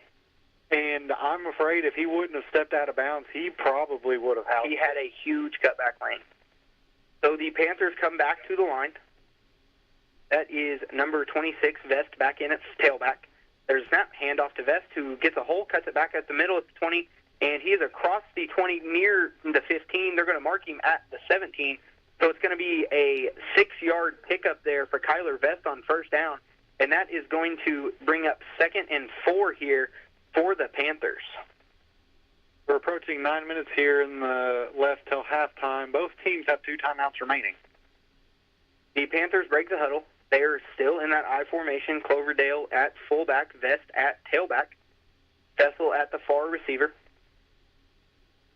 Might throw a pass here. There's a snap. It's going to be a handoff to Vester on the right side, who got met immediately by DJ Ward. And I will say one thing before we move on. JoJo McCarty just got rolled up on, and that did not look good for the Panthers. He's a little slow to get up, and I think it hurt a little bit, but I think he's okay. So it's going to be a 2-yard pickup there for Vest. So it's going to be a 1-yard pickup. So it's 3rd and 3 now for the Panthers here on the Lions' 16-yard line. Yeah, Ward read that play beautifully, the way he filled behind the line and then made a nice ankle tackle. So the Panthers come back to the line, same I formation, Cloverdale at fullback, Vest at tailback, Sharp under center. And it's going to be a false start on the tight end, and that's just something you can't have. So that's going to move them back to 3rd and 8 now. And he took off well before the ball got snapped. That is the 4th flag tonight on the Panthers. 2 of those being illegal kicks, of course. That was JoJo McCarty, who jumped out here at tight end. So the Lions now have the Panthers in a 3rd and 8 situation here at the 21-yard line. Sharp breaks the huddle, comes to the line. Cloverdale fullback, Vest at tailback. Cecil the far receiver. There's a snap, and it's going to be a blitz from the Lions. And Cecil on the hitch route, and it's going to be incomplete. It's a low ball there from Sharp. The intended receiver was Cecil. And, no, he caught it. That was a low catch if he caught it. He caught that? Yep, they're moving the chains. Wow, okay. So that's going to be an 8-yard pickup there on the pitch and catch from Bobby Sharp to Jack Cecil, and that will give the Panthers a 1st and 10 here with 7:40 to go. And I thought that hit the ground. I thought it hit the ground too. Sharp comes back to the line. Cloverdale at fullback, Vest at tailback, Cecil the far receiver. There's a snap. Handoff to Vest, who cuts it up the middle. He's across the 10, he's across the 5, and that's where he's going to be brought down is the 5-yard line. So that is going to be an 8-yard pickup there for Kyler Vest on first down, and that gives the Panthers a 2nd and 2 here on the Lions 5-yard line. And just a reminder that they can get a first down without getting a touchdown. Vest came up slow after that one, and he has made his way over to the sideline. He's limping his way to the sidelines. He got up a little slow earlier and was limping after that. He looked good for a couple runs, but that one he did, as Zach pointed out, he did come up a little slow and limping. He took his helmet off, and the trainers are coming over to tend to him. So Dane Naaman now the tailback behind Cloverdale at fullback. There's snap. It's a quarterback sneak, and he is going to push his way down to the 1-yard line maybe. Yep, 1-yard line. So that's going to be a 4-yard pickup there for Bobby Sharp, and that's going to set the Panthers up first and goal on the Lion 1. We have number 57, Lucas McClure. Lucas McClure is being subbed in for number 71, C.J. Ward. Getting some bigger body in there. Putting in our big package there for probably a quarterback sneak, I would expect. Comes in at 6'5", 320. Panthers still in that I form. Naaman is the tailback. There's snap handoff to Naaman, who's just going to walk his way into the end zone. So that will be a touchdown for the Panthers, and that does cut the Salem lead from 23-7 to 23-13 here, pending the extra point. It'll be interesting to see at what point Corden decides to go for 2. That's not what I thought you were going to say. Well, if they don't get the 2-point, if they don't ever go for 2, it's a 2-score game. I thought you were going to say when they're going to get into more of a pass game or something. That's not what I thought you were going to say. No. It'll be, here we go. Well, that answers your question. Bobby Sharp is on the field with his line in front of him and his running backs behind him. There's a snap. Sharp's going to drop. He's going to throw a fade ball to the back corner of the end zone to Fessel, and it's going to be a little bit of an overthrow in the back corner. And that does leave the score 23-13. Lions lead the Panthers here with 6:22 to go. Zach and I are going to play a short commercial break, and we'll be right back. One thing is consistent. Things change. A lot can happen in a year, and usually does. Things change. When they do, your insurance policy should too. Talk to Jason Petmeyer at Indiana Farm Bureau Insurance. Call 812-883-2995 or visit infarmbureau.com. Indiana Farm Bureau Insurance. Stop knocking on wood. And we are back here at Jim Ralston Field at Paul A. Graves Athletic Stadium, where the Corden Central Panthers have scored their second touchdown, their first offensive touchdown of this game. They now trail the Lions 23-13, and the Panthers kickoff team is getting set to kick here. Again, we've got 6:22 to go in the second quarter. Back deep to receive for the Lions is number 8, Braxton Dean, and number 3, Peyton Shockey. Let's see if we can get this kickoff figured out now for Corden. I think they've had a flag on every kickoff tonight. Let's see if they can keep it in bounds. Yep. Naaman is set to kick. There is the kick. Oh, it's a deep kick. It's a booming kick. Going to be fielded by Braxton at the 5-yard line. And he is going to take it around the right, cut back to the left, and he is met by some Panthers at the 21-yard line, and that is where they will drop him. So it's going to be 1st and 10 Lions here at the 21-yard line. Going back to the 2-point conversion, we're kind of lucky that ball was overthrown because Lenny Wynn kind of got beat on that route, yep. And if it wasn't overthrown, it would have been an easy catch for a touchdown. The Lions drive will start at the 22-yard line. They did give Braxton an extra yard. Lions break the huddle. Again, they receive the Panthers receive the second half. No, the Lions receive the second half kickoff. Panthers. No, the Panthers receive the second half kickoff. Braxton's under center. Moore in the backfield. Team. There's a snap toss around the right side to Karis Moore, and he's got some blockers ahead of him. He's across the 25, and he's spun down at the 29, I think, is where they're going to mark it. So it's going to be a 7-yard, the 30. So it's going to be a 8-yard pickup there for Karis on first down. That's going to bring up 2nd and 2 here for the Lions now on their own 30-yard line. That was a good hard run from Karis right there. Yeah, Karis is currently at 25 yards rushing on 5 attempts. That's pretty 5 yards per carry. Simple enough, I can figure it out. Braxton's under center, Dent and Moore in the backfield. There's the snap. It's going to be tossed around the left side to Dent, who cuts it back up the middle. He's across the 30 and makes his way down to the 34-yard line. We have a lineman that got rolled up. No, that's Karras. That is Karras they got rolled up on.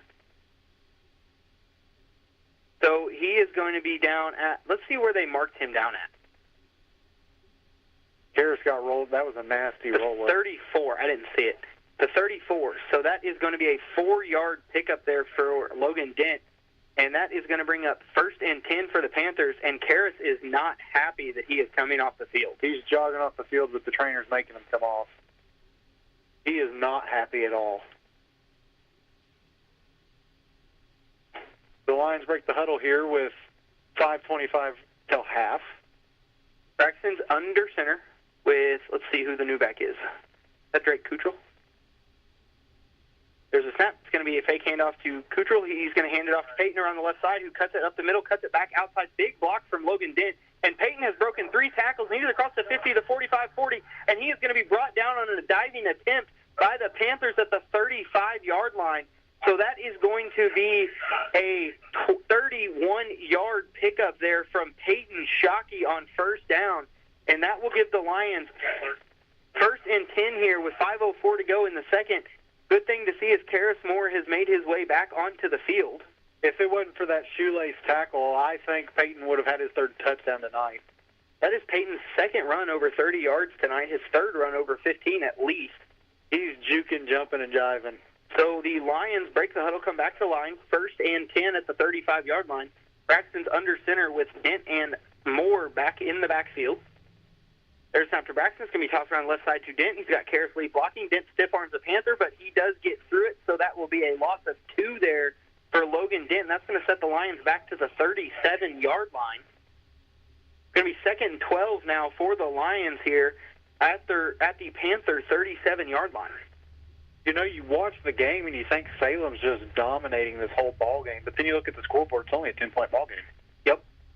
About 4:15 to go here in the second. The play comes in from the sideline. Braxton breaks the huddle. He brings his team to the line. 1 back in the backfield. That is Karras Moore. 2 slot. So that's Waylon Foster and Logan Dent. There's a snap. It's going to be a fake toss to Dent. Braxton's going to roll out to his right. He's looking to throw. Doesn't have anybody to throw to. Gets a block downfield, and he cuts across the 25. He's across the 20, and he's going to be spun down at the 17-yard line. So that's going to be 1st down, and let's see. It's going to be a 20-yard pickup there for Braxton on the quarterback keeper. I think what really set that play up is when Karras realized he wasn't open and Braxton took off running. Karras had a tremendous block there on the corner. C.J. Ward was also out there blocking for the Lions. Braxton breaks the huddle, comes to the line. Dent and Moore in the backfield. There is the snap to Braxton. He's going to hand off to Moore up the middle, who bounces around a little bit, gets his way across to the 10-yard line. And let's see what they're going to mark him here. They mark him at the 9, I believe. So that is a 8-yard pickup there for Karras Moore on 1st down. That's going to bring up 2nd and 2 now for the Lions. I'm glad to see Karras make cuts the way he is, especially the way he was rolled up on. Yeah, I wonder if it was just one of those, like, ouch, that hurt, but I'm good. We've all had them. Oh, yeah. Can't really call it a stinger because it wasn't like an impact pain. 2:45 remains till halftime, 23-13, Salem over Corden. Braxton's under center. Dent and Moore in the backfield. There's snap quarterback sneak with Braxton, who gets a push across the 5 down to the 5-yard line. So that is going to be a 4-yard quarterback sneak there from Braxton, and that's going to bring up 1st and goal here on the Panther 5-yard line. And the Lions are sending in their 3-back set, I believe, here. DJ Ward has entered on, and usually he is that 3rd back there for the Lions. Yeah, we are in a goal-to-go situation being at the Corden 5-yard line. And just as I expected, the Braxton comes to the line. That is Karras, Ethan Campbell, and Dent in the backfield in the 3-back set. There's a snap. It's going to be a rollout with Braxton Zine, and he is going to be hit hard right at the 1-yard line, I believe. So it's going to be a 4-yard pickup, I believe. Is that correct? Yes. That was similar to a play that the refs just keep waving their hands like there's a flag, but there's not. That was a similar play like what the Baltimore Ravens ran on Monday. 4-yard pickup there for Braxton Dean on first down. So it's going to be 2nd and 1 here for the Lions. Braxton's under center. Probably just QB sneak here if I had to guess, Zach. That'd be my guess. There's a snap. It's going to be a handoff up the middle to Karis Moore, who dives his way into the end zone. And that is 6 more points for the Lions.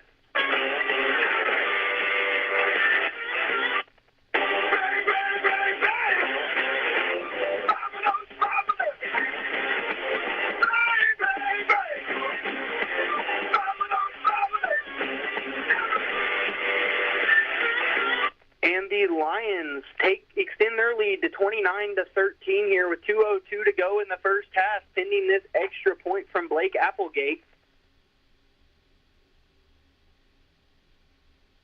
Blake is in, ready for the kick. Waylon Foster to hold.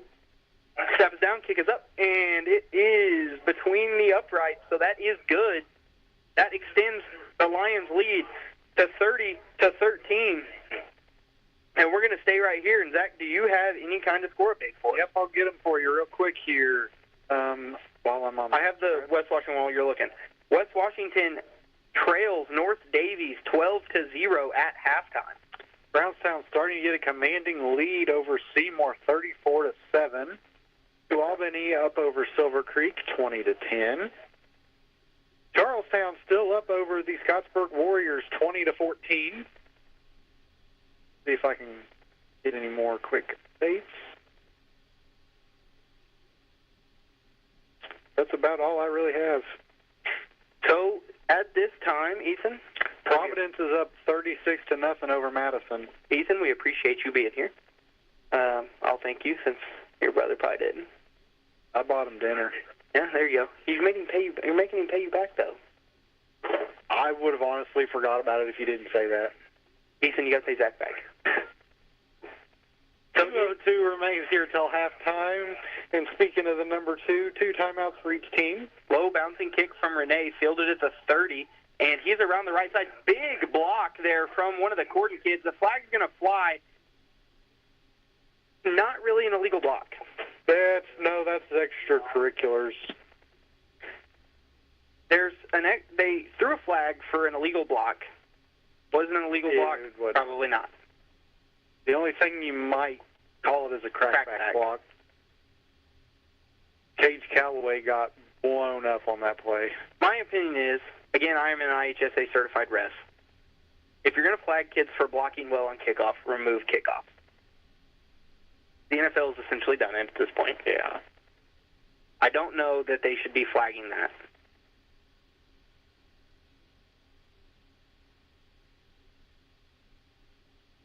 See what we got here. Both flags are on them.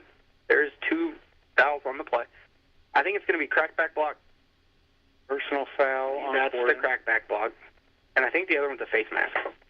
Maurice is looking the wrong way.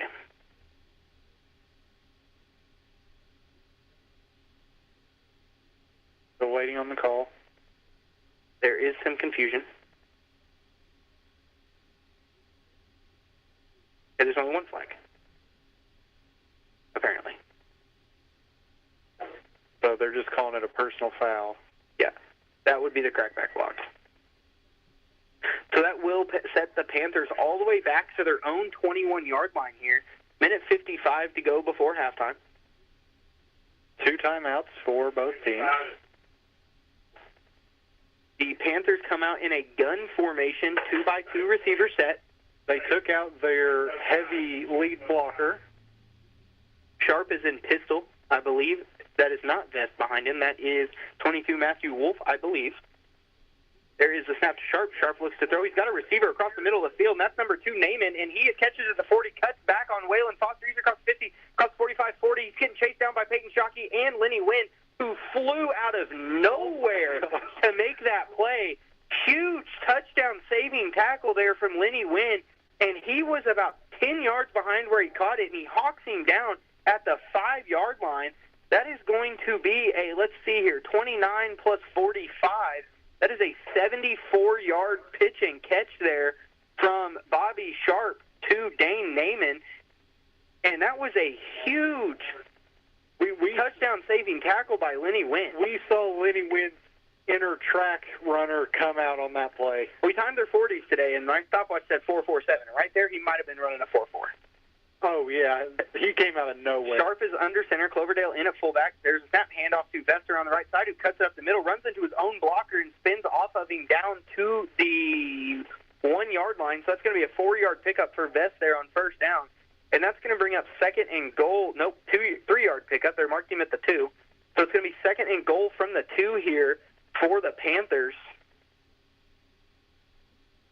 If he wouldn't have ran into his lead blockers there, he would have been in the end zone. We have a limping Lion coming off the field. That is number 57, Lucas McClure.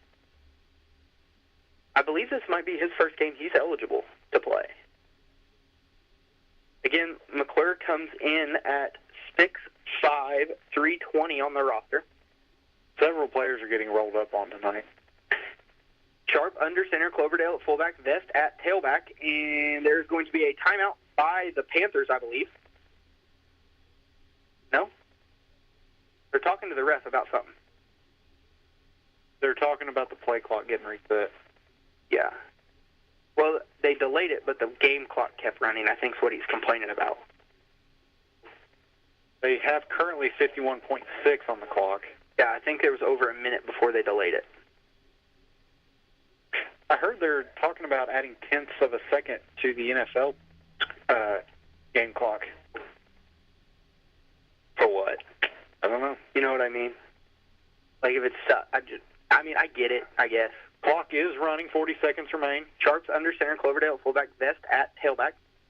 Gordon's going to run this clock down. There's a snap. It's going to be a quarterback sneak by Sharp, who is into the end zone, and he does score here with 32.9 seconds to go. The Panthers have cut the Lions' lead to 30-19, pending this extra point here. I'm assuming Dane Naiman will be in. Well, they'll actually have to go for 2 here again. Or they're putting themselves way behind the 8 ball. They're going to kick it. In. Okay.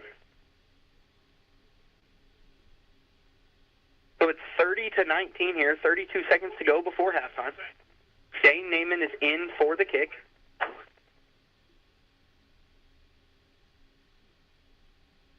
In to hold is number 5, JoJo McCarty. Snap is up, kick is up, and it is good. So that will make the score now 30-20. Lions lead the Panthers here with 32.9 seconds to go, and we will stay here and see what Zach has to say about that drive. You know, that was a 4-play drive there by the Panthers. 4 plays, 79 yards. One that started out with that long pass play, touchdown-saving tackle by Lenny Wynn, and then 3 run plays right after it. And I'm still trying to figure out, the only thing I can think of why they're not going for 2 in that situation is they're expecting to come out with fireworks in the second. Well, they do get the ball right after. They get the ball right after halftime, so that could be very well what it's from. But for the moment, the Gordon Central kickoff team is getting set in to kick again. For them is Dallin Hammond.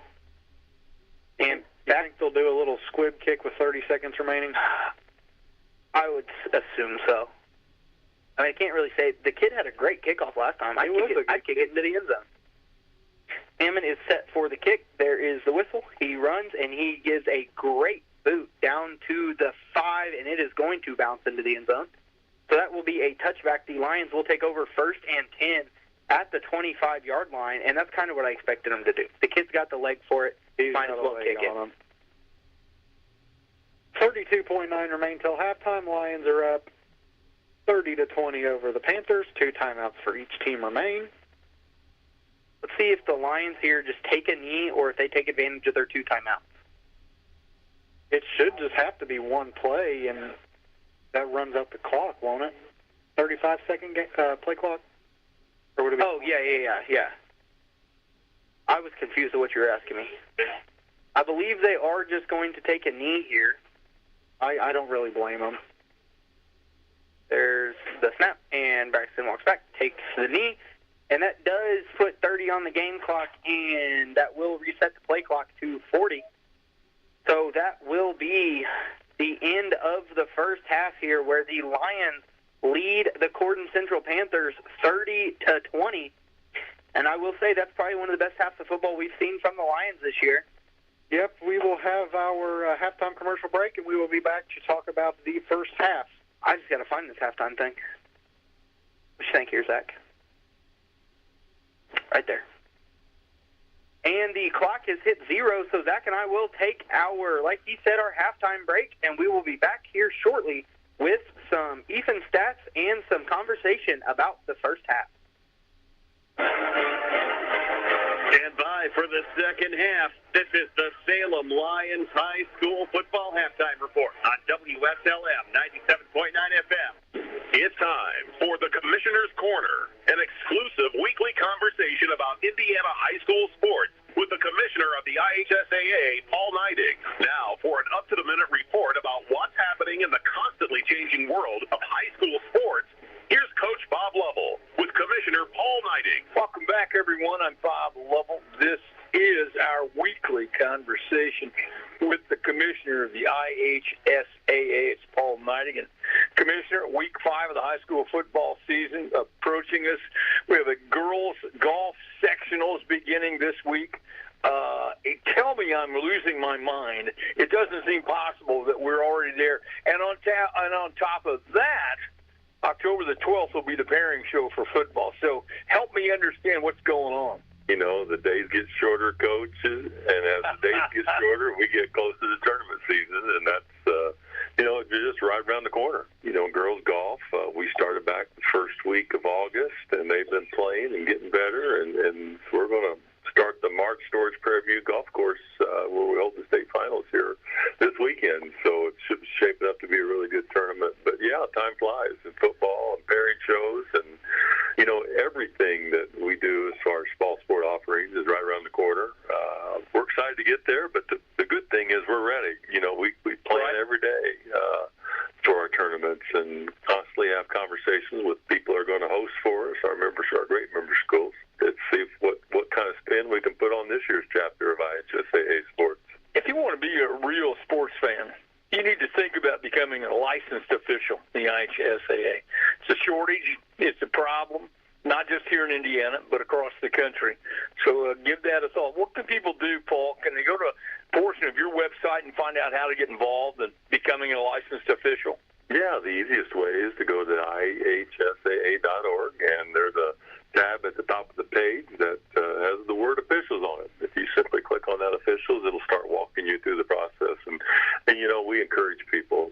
We love to play the game, and one way you can always stay connected is becoming an official. And we've got, I constantly hear from officials about how much they enjoy it, number one, but how close they've become to other officials. And it's really kind of it's a neat group of guys. I mean, they play golf together, and they learn how to become better officials. And I know some that even travel together when they're going on vacation. They become that close with other officials. And I always tell people, you never have to quit playing the game. You just got to do something different. Some people coach it, some people watch it, but the best thing to do is go out and officiate these contests. We talked about a lot of things. You're on the road still, meeting with your constituents around the state in your annual fall meetings with schools.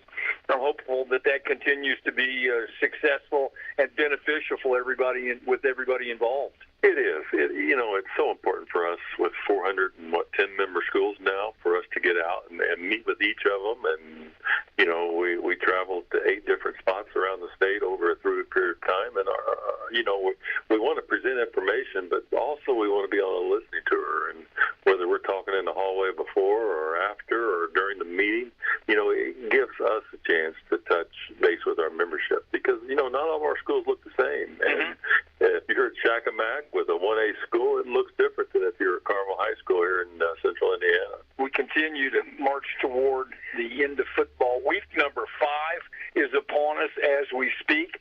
To this point, you and the rest of your staff have done a masterful job of handling the weather. Yeah, we're very fortunate. Weather is certainly something that's very important to us. People get out in nice nights, but Coach, one thing now too, if we do end up with a bad weather evening, there's an opportunity to watch these games on IHSATV.org, and you can get out. And a lot of the games are broadcast on Friday and Saturday nights, and there's a chance to continue to watch the games, even if the weather's not so great. And we would encourage people to try that option also, if the weather dictates that. Once again, Commissioner, thanks for your time. Be safe on the highways, and thanks for all you do. Thanks, Coach. And everybody tune in to Friday and Saturday night as you travel home so you can listen to Coach talk about all the great games in this state. Thanks for listening to the Commissioner's Corner with IHSAA Commissioner Paul Neidig and Coach Bob Lovell. And thank you for your continued support of the high schools in your community. Are you ready for a touchdown of savings? It's football season, and we're kicking off the biggest sale of the year at John Jones Auto Group. Whether you're tailgating or heading to the big game, we've got the perfect ride for you. From sporty SUVs to family-friendly minivans, every vehicle is priced to win. Plus, enjoy unbeatable trade-in deals, 0% financing, and available service contracts that keep you covered long after the final whistle. So why wait? Gear up for greatness with John Jones Auto Group. We're your winning team for the best cars and deals around. Visit us today at one of our 4 convenient locations, Salem, Scottsburg, Greenville, or Corning, or check us out online at johnjonesautogroup.com. And remember, John Jones Auto Group. You see so many because they paid so little. At Indiana Farm Bureau Insurance, we're good at insurance, but not just any insurance. We're good at... No. Did you forget the parking brake? Yes, you forgot the parking brake. Insurance. When the forecast calls for cheese ball fight tail insurance. Even shouldn't have parked under that tree. Insurance. Start with Indiana Farm Bureau Insurance and stop knocking on wood. Call your Washington County Farm Bureau agent, Jason Petmeyer, at 812-620-8923. After a joint surgery, injury, or illness, Meadowview and Salem Crossing are the best choices for helping you recover. Our Moving Forward Rehabilitation Program offers a full range of therapies. We're here to help you return home safely with the skills you need to live life on your own terms.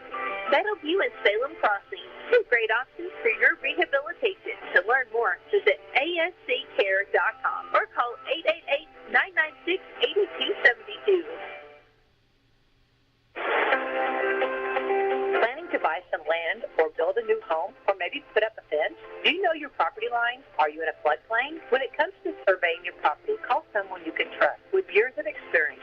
That's McAllister Land Consulting. Call 812-274-0860, providing fast, friendly service at reasonable rates. McAllister Land Consulting can provide a wide range of services, including residential and commercial certified land surveys, flood elevation certificates, and land usage consulting. Get to know your property. Call McAllister Land Consulting for a free quote today at 812-274-0860.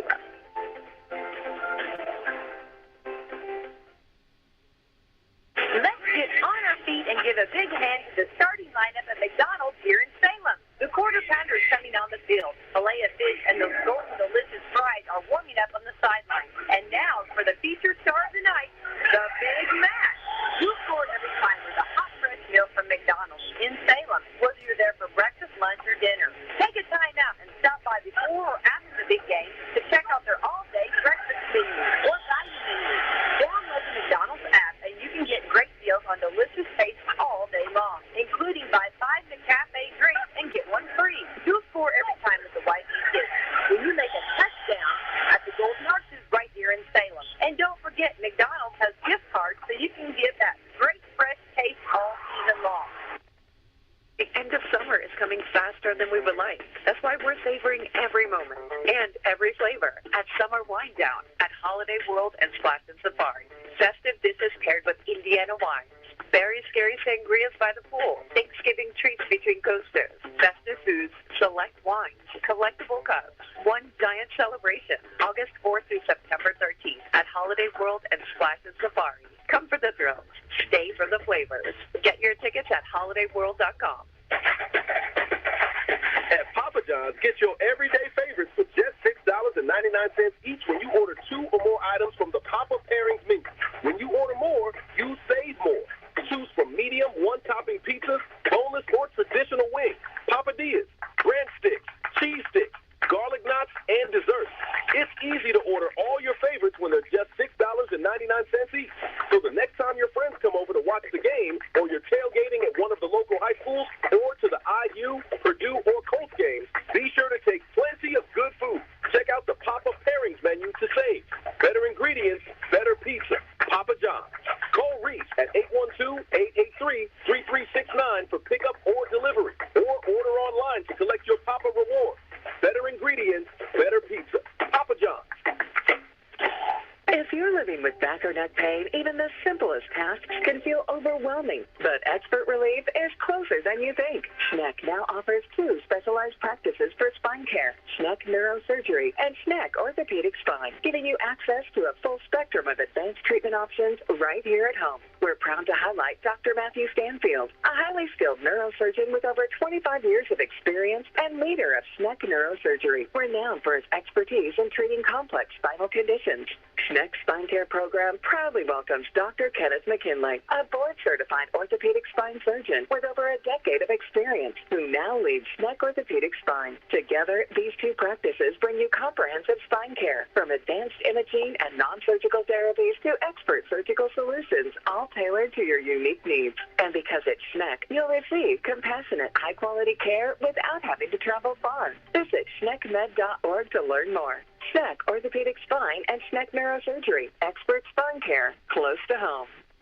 When it comes to getting the job done right, from driveways to bridge work and paving to construction and excavating, there's one name you can count on: Temple & Temple Excavating.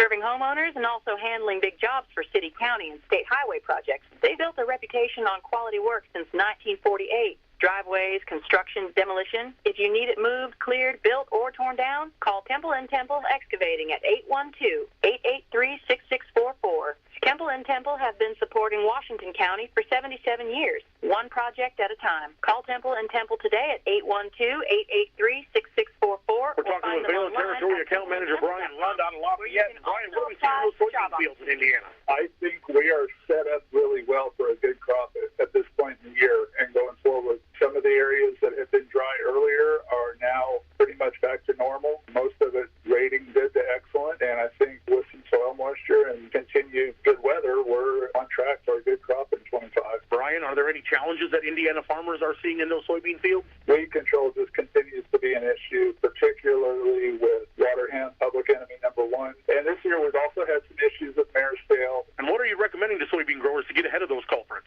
I think one of the things that we're seeing a shift in for water hemp control going forward, and mare's tail, is going out in the fall with a residual product, and then coming in the spring, you have much cleaner fields, many fewer weeds to worry about killing, whether you're using tillage or strictly a herbicide approach. To learn more about Valent products or to find a rep near you, visit Valent.com. The cars and stars of the ARCA Menard Series return to Salem Speedway for the Kentuckiana Ford Dealers 200, Saturday, September 20th. Don't miss the Young Guns of ARCA. Battle it out on the high bank. Plus exciting action from the Crown Vic. It all kicks off with qualifying at 5:15. Crown Vic feature at 6 o'clock. And the ARCA Menard Series takes the green at 8 p.m. Save big money on discount tickets at Menards. Get all the details at SalemSpeedway.com. It's the Kentuckiana Ford Dealers 200, Saturday night, September 20th at Salem Speedway.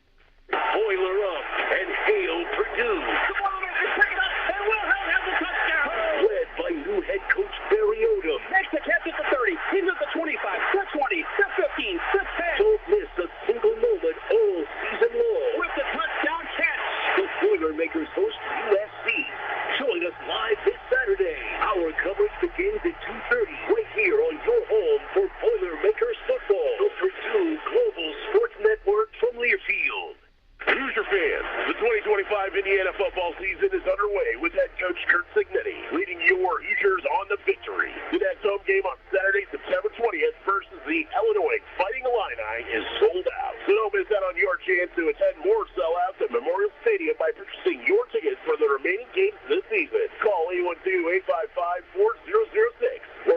DIUHoosiers.com to order your tickets today. Cheer on your Hoosiers to victory this fall and help pack the rock.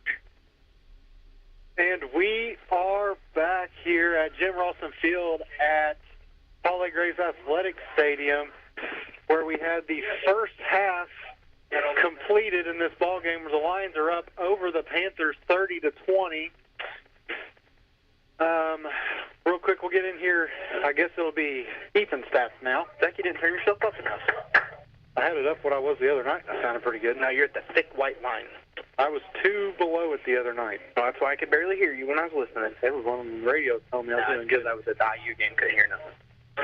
Anyways, by far the commanding stat leader for the Lions tonight is number 3, Peyton Shockey. He's got 7 carries for 118 yards, just shy of 17 yards a carry, and 2 touchdowns.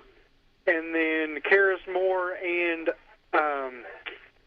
Dent also have a touchdown apiece. Dent currently has 61 rushing yards, and Moore has 34. And Braxton has 51 rushing yards. Salem has a total of 264 rushing yards. That's the best first half Salem's had rushing all season. And then passing, we just have 1 for 2 for 18 yards, and that was to Karras. Corden will get the ball to receive the second half. Corden, you hear about the plays, but statistically looking at this, there's not a whole lot of plays that Corden has ran here in the first half. We have here for the Panthers, number 26, Kyler Vest is leading the charge with 35 rushing yards on 7 attempts for 5 a carry. And then we got number 4, Bobby Sharp, the quarterback. He's got 32 rushing yards on 3 attempts. And then we have number 22, Matthew Wolf here. He's got 13 rushing yards. And then we have a 1-yard rush by Naaman. He has a touchdown as well as Vest. And speaking of Vest, he is 3 for 3 passing currently and has 126 passing yards. But the majority of those came off of 2 pass plays, 1 for 44 yards and 1 for 74 yards. Not Vest. Bobby Sharp. That's what I meant. But where Corden is kind of beating themselves is on the penalty side of things. They are on their 5th penalty tonight for 25 yards. Salem has 2 penalties for 10 yards. So a few notes I really have to bring up as we were approaching kickoff here. Honestly, this game's not close if it wasn't for the kickoff team for Salem. They've kind of just shot themselves in the foot. We gave up that long kickoff return touchdown. I think it was, a 98-yard return? 95 kick-yard return touchdown. And then I believe the following kick we had, it put them in Salem position to start their drive, didn't it, or pretty dang close? Yep. So I'm going to cut you off real quick, Zach. I got a couple score updates.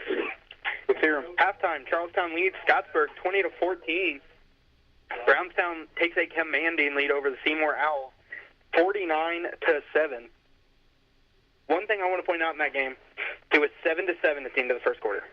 Brownstown scored 42 points in the second quarter. Mm-hmm. If that doesn't tell you how electric that Brownstown team is, I don't know what will. But 42 points in one quarter is pretty impressive. That's pretty wild. That takes us back to the Coach Mott's days over here at Salem High School, where Coach Mott's offense was high-powered and scoring all kinds of points. We got Mott making fist pumps. Did you hear that, Coach Mott? Brownstown scored 42 in the second quarter.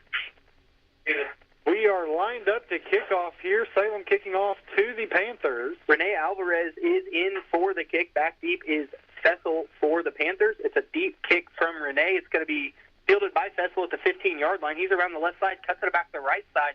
And the Lions kickoff team played this one a lot better. The Fessel stiff arms a Lion and goes out of bounds at the 38-yard line. So it's going to be a pretty good return there, about 23 yards for Jack Fessel. And that will set the Panthers up 1st and 10 here on their own 38. We do have an injured Lion. And there's a flag right next to it, so I'm going to guess those correlate. That is what logic would tell you. Let's see, who is the down Lion there? That is number 3, Peyton Shockey, and he is definitely in some pain here. I did not see what happened to him. I'm going to assume crackback block. Yep, crackback block on the Panthers, so that will set the Lions back 15, and I didn't see it. But given by the body language, it was violent. Yes. But I will say that is one of the dangers of playing kickoff, especially with a team that is cutting the field back. I mean, as soon as a kid gets a cutback across the entire field, your chances of a crackback drastically increase. And Shockey is definitely in some pain there. Well, they have him laying on the field. He is still down on the ground. Mallory is getting him up now. So in for the Lions offense will come freshman Mason Quinlan. It's good to see Peyton walking off the field under his own power. Yep. Always appreciative of the things Mallory does for our athletics programs, not just our football team, our athletics program as a whole. Anyways, I feel like in the first half, Corden was just making mental mistakes. You know, it's still a 10-point ball game, but I feel like, you know, if it wasn't for, what did they have, 2 turnovers at crucial points? And one of them was at the 11-yard line. Yeah. So Corden comes out. They're going to start out in pistol formation here with Sharp in a pistol with Wolf behind him. Twins receiver looks for them. There's a snap. Sharp looks back to throw. He's got time. He throws one deep across the middle, and it's going to be tipped by number 5. That is McCarty of the Panthers. It was just a little high out of his grasp there. Pretty good ball, though, there from Sharp. He threw it to where only his guy could get it. Yeah, I didn't quite get it in before the play was snapped, but I'm not going to be surprised if Corden tries to switch back to their traditional start of the season air raid type offense. I would assume. Yeah. You know, I was kind of nervous coming into the game. Salem's hasn't been defending like the power I formation very good this year, but the pass we've been defending good. But tonight's the complete opposite. So the Panthers come back to line. Again, pistol formation. Wolf behind Sharp, 3 wide to the top side of the field. There's a snap. Sharp looks back to throw. And he's going to be pushed out of the pocket, and he's going to throw back across the middle. It's a high ball, and it's tipped again by McCarty. And that is one of those ones that the coaches tell you not to do for that exact reason. It was high over McCarty's head. He tipped it up almost into the hands of the Lions. So that now brings up 3rd and 10 here for the Panthers on their own 23-yard line. Yeah, I'm pretty sure that when that ball came out of the quarterback's hands, Luke Keller, the coach for the Panthers, he had to hold his breath there the way there was 3 Lions defenders around that tip ball. West Washington has cut North Davies' lead to 18-4 here with 7 minutes to go in the third. Before the Lions game, the Sharp takes the snap. It's a quick pass to the outside to McCarty, who's going to be met by a great tackle out there by freshman Mason Quinlan, and that is going to be only a 5-yard pickup there for the Panthers from the 6-yard pickup from Sharp to McCarty.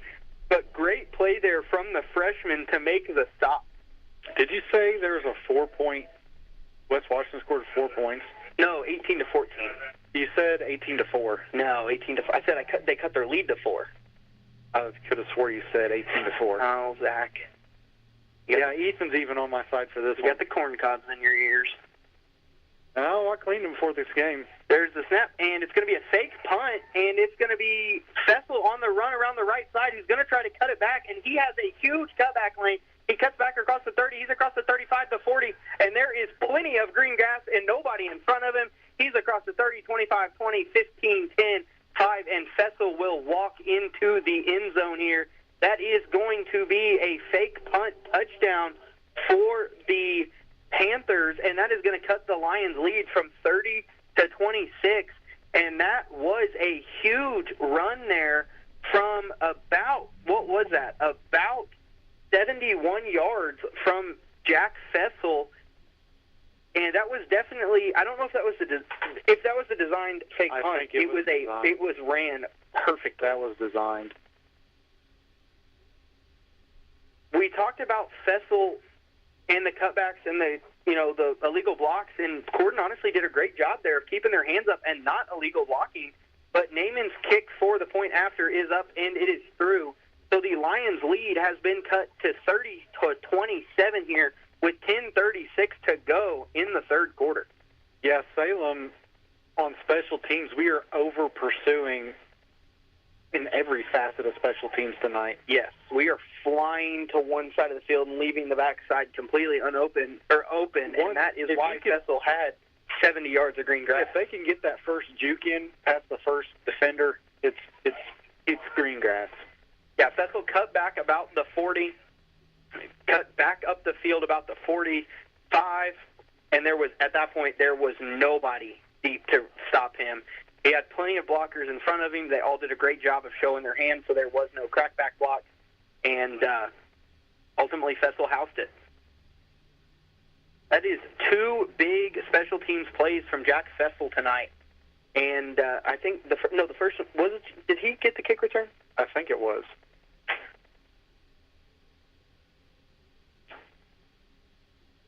So there is the kickoff from Corden. It's going to be fielded by Waylon Foster deep, and he is going to be hit hard. I think that's Waylon, or is that Peyton?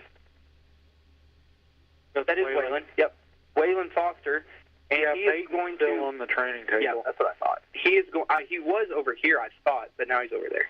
I could be wrong. So the Lions will take over 1st and 10 here on their own 22-yard line. Sorry for getting distracted there. There's a lot going on right now. Yeah, Friday Night Lights homecoming. There's a lot going on. So the Lions offense breaks the huddle, comes to the line. Braxton's under center. Karras Moore, the lone back two back set for the Lions. That's Karras and Dent. Wide receiver on both sides for the Lions. There's a snap. It's going to be tossed around the right side to Dent, and he cuts up the middle and runs through a Corden defender and down to the 31-yard line. So that's going to be a 9-yard pickup there for Logan Dent on first down. And that will give the Lions 2nd and 1 here on their own 31.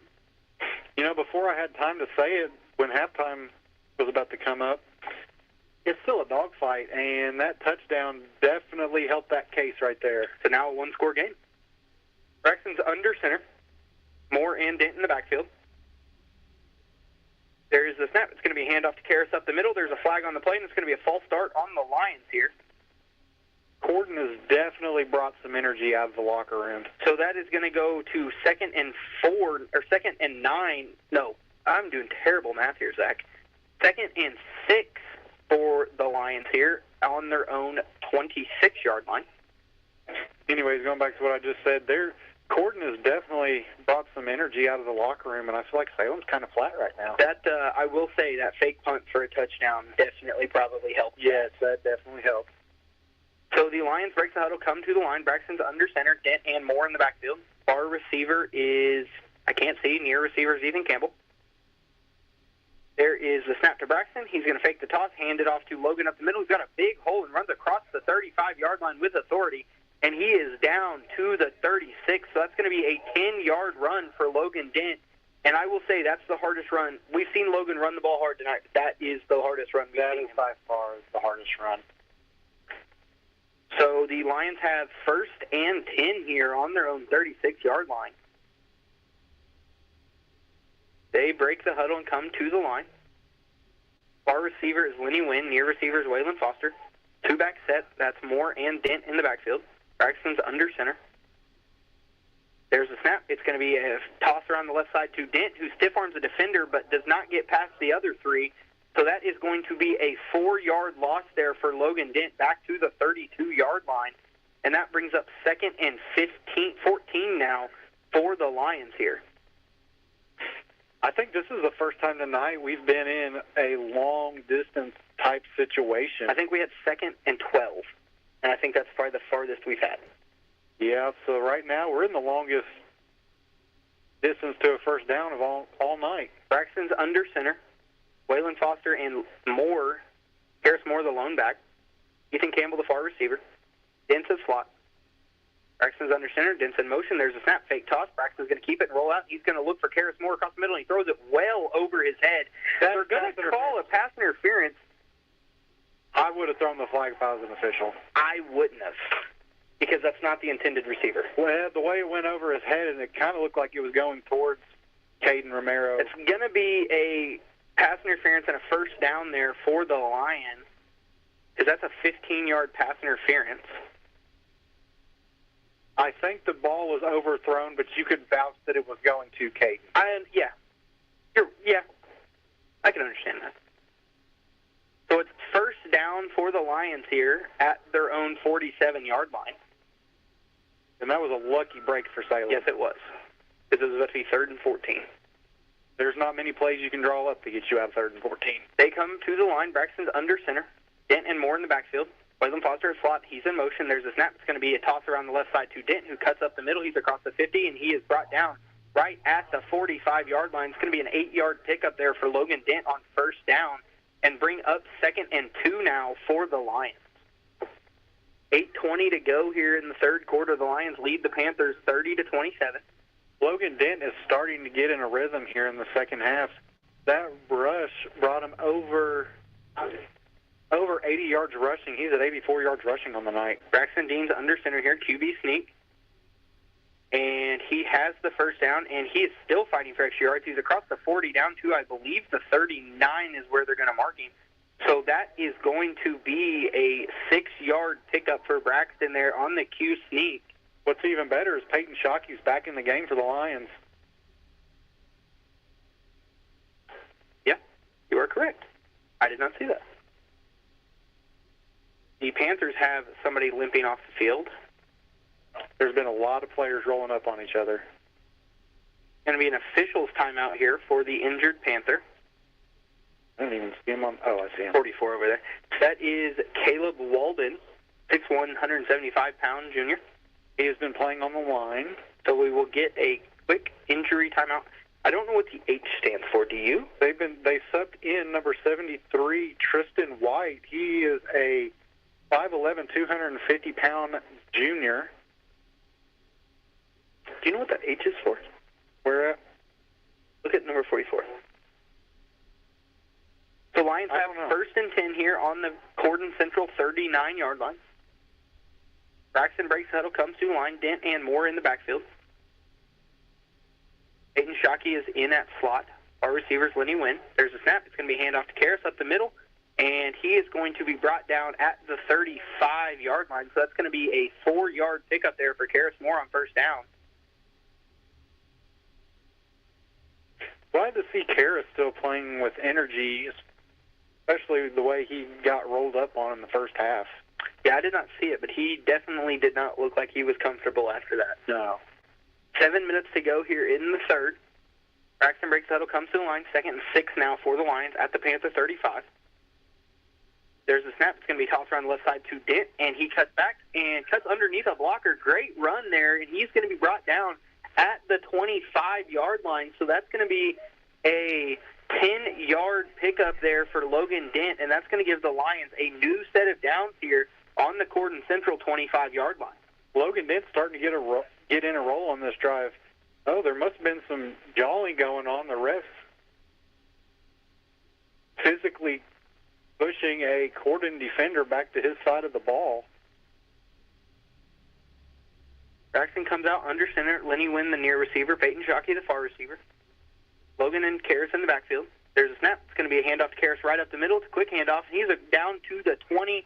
Let's see where they mark him at. They're going to mark him at the 20, so it's going to be a 5-yard pickup for Karras Moore there on first down, and that brings up 2nd and 5 now for the Lions here as they enter the Corden Central red zone. Now I think the key is don't turn the ball over. Salem has been turning the ball over in the red zone historically bad this season. I'm assuming they're just going to keep it on the ground based on how this drive's going. Braxton's under center. There's the snap. It's going to be a handoff to Logan Dent around the right side, who cuts up the middle, gets upended at the 15, and he lands at the 14. So that is a first down there. It's a 6-yard pickup for Logan Dent, and that's going to give the Lions a new set of downs here at the Corden Central 14-yard line. 5:45 remaining in the third quarter. Lions are up over the Panthers 30-27. Lenny Wynn brings the play in for the Lions. He comes out to near receiver here. Harris Moore, the lone back, 2 slot set for the Lions. That's Dent and Shockey at slot. This is the 11th play of this drive. We might see a Peyton Shockey run here. There's Shockey in motion. There's a snap. It's a toss to the left to Peyton. He cuts up at the 15. He's around the outside. He spins back at the 8-yard line, and he is hit hard at the 5. That is a 9-yard pickup there for Peyton, and that's going to be 2nd and 1 now for the Lions here at the 5-yard line. Peyton has been playing hard, but he's also taking a beating tonight. Yes. I can't see over there, Zach. Yeah, that's kind of a blind spot. So the Lions have 2nd and 1 here at the 5-yard line. They can get the first down at the 4. Near receiver is Ethan Campbell. 2-back set. Dent and Moore. 10 seconds on the play under clock. center. Peyton Shockey at the slot.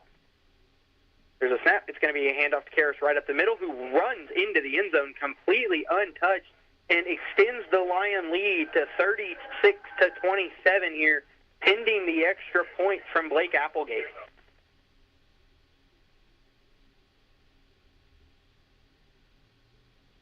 And I'll tell you one person that's excited on the sideline is that number 81, Daniel Perry, right there. Yeah. He is fired up after that touchdown. That was a beautiful 12-play drive by the Lions. Took a ton of time. Let's see what this flag's for. And they got Corden to jump again on the extra point, and at some point you have to realize they're not going to snap it when we think they're going to snap it. 3rd time they've jumped on a PAT tonight.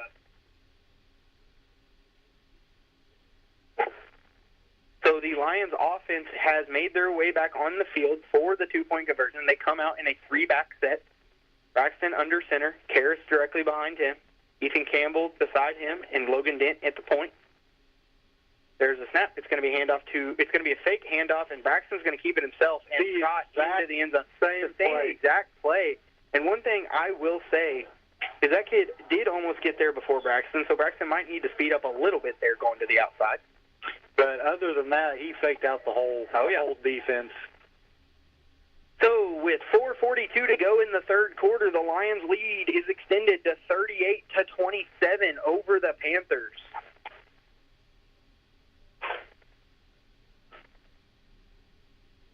It's WSLM's Lauren Mitchell, and we're celebrating 50 years of the iconic Egg McMuffin breakfast sandwich. And McDonald's will serve up the all-new Spicy McMuffin starting July 8th.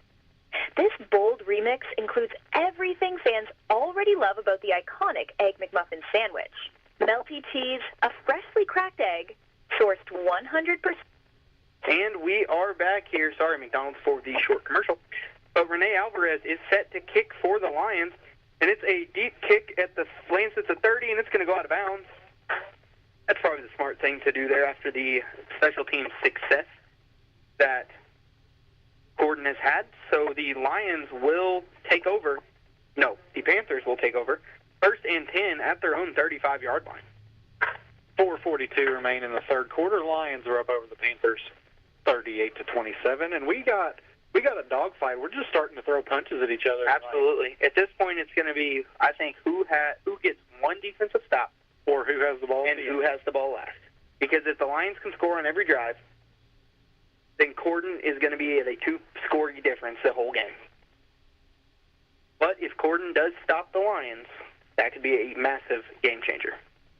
Corden's back in their I formation. Yeah, with they have Cloverdale at fullback and a new running back. And they're going to run a counter play that was sat on beautifully by Braxton Dean, and the running back, Jack Fessel, or the wide receiver, Jack Fessel, was dropped in the backfield for a loss of 2. So it's going to be 2nd and 12 now for the Lions, or for the Panthers here on their own 33-yard line. I think Corden's starting to dig into their playbook. They're starting to bring out some trick plays. Yeah, we hadn't seen that play yet. It was a great play call, just even better there by Braxton Dean. Yeah, way for Braxton to not get sucked in on the handoff up the middle and set there for the counter that went to the outside. You know, you've had a note. Keys to victory has been do your job and your job only. And Braxton did his job and his job only. Back in the pistol, there's the snap. It's going to be a handoff to Naaman up the middle, who's got a big run down to the 40-yard line.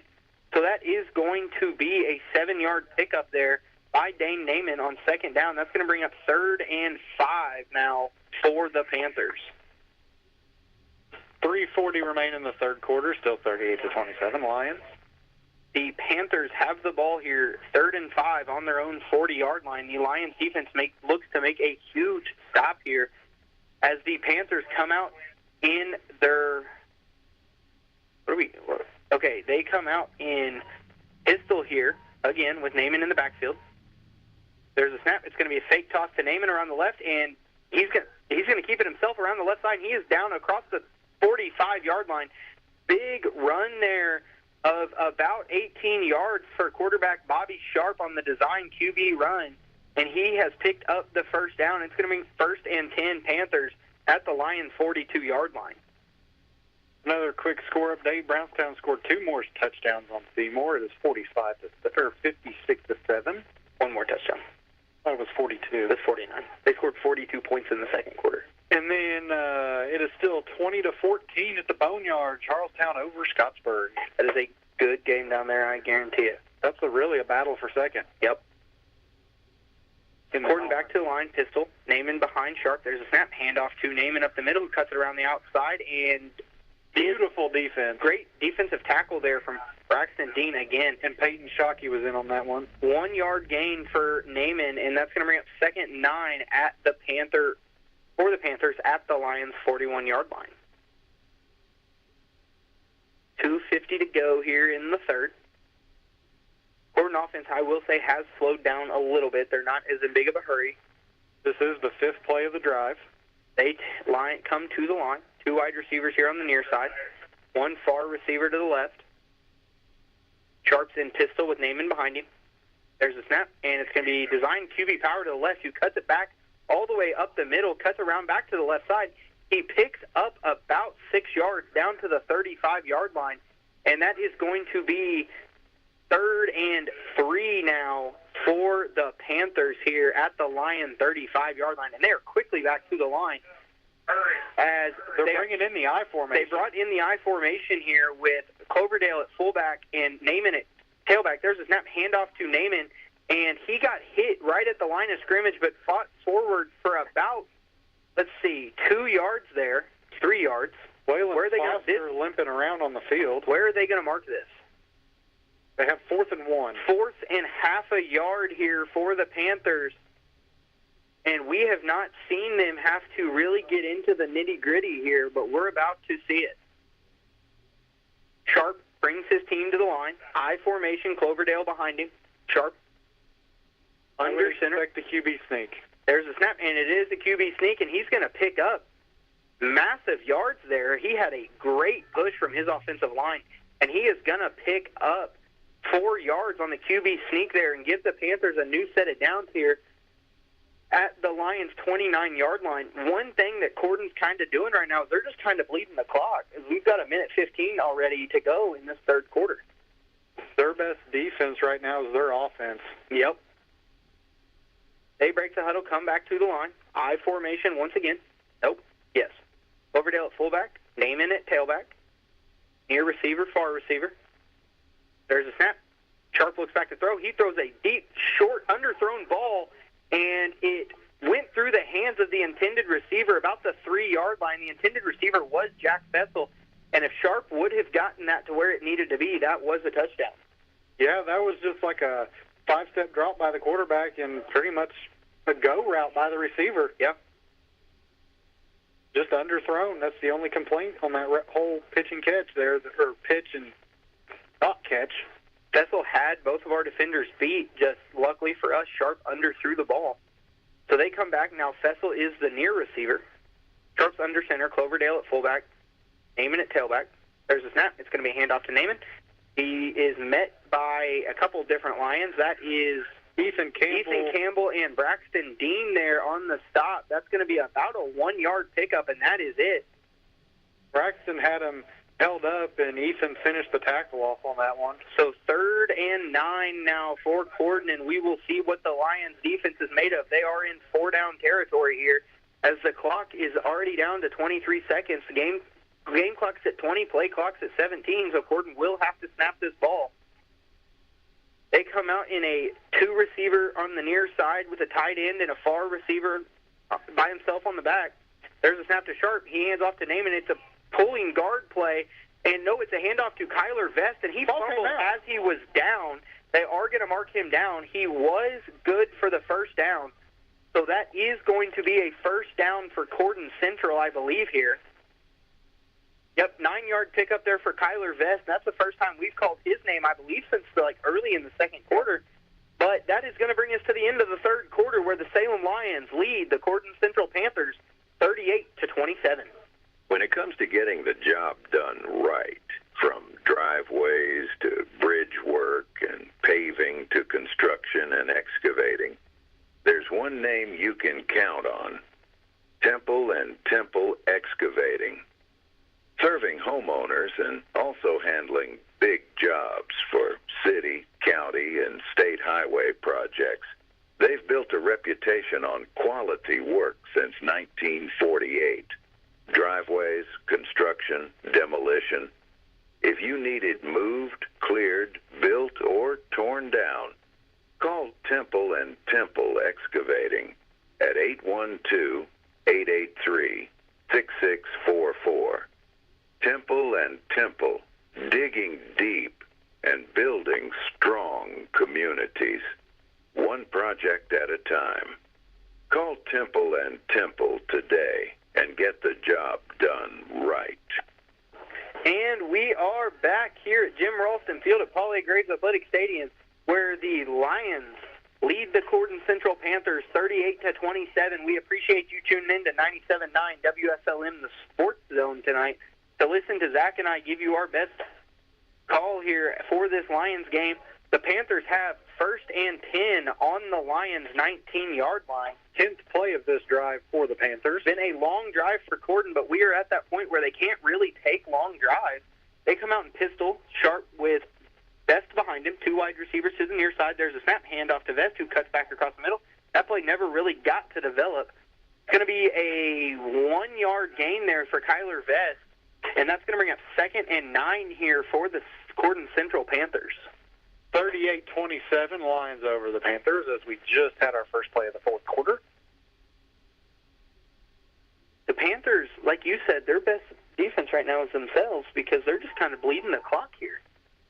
They've had a hard time stopping the Salem offense, and it's hard for Salem to score if they don't have the ball. Sharp comes out in gun formation with Vest lined up to his right, 2 wide receivers to the far side. There's a snap. It's going to be a design QB power, and Sharp never had anywhere to go there.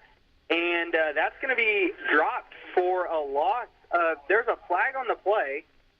Aiden Taylor there, it's going to be taunting or excessive celebration or something like that. That might be on Corden. Unsportsmanlike on who? I'm on Maurice. Give it to us. Salem. Yep, on Salem. So that's going to, no, wait, hold on. What are we doing here? Yes, so that's going to add on. That is behind the 20-yard line, so that's going to be 15 yards here. That's going to give the Corden Central Panthers the ball at the 6-yard line, I believe.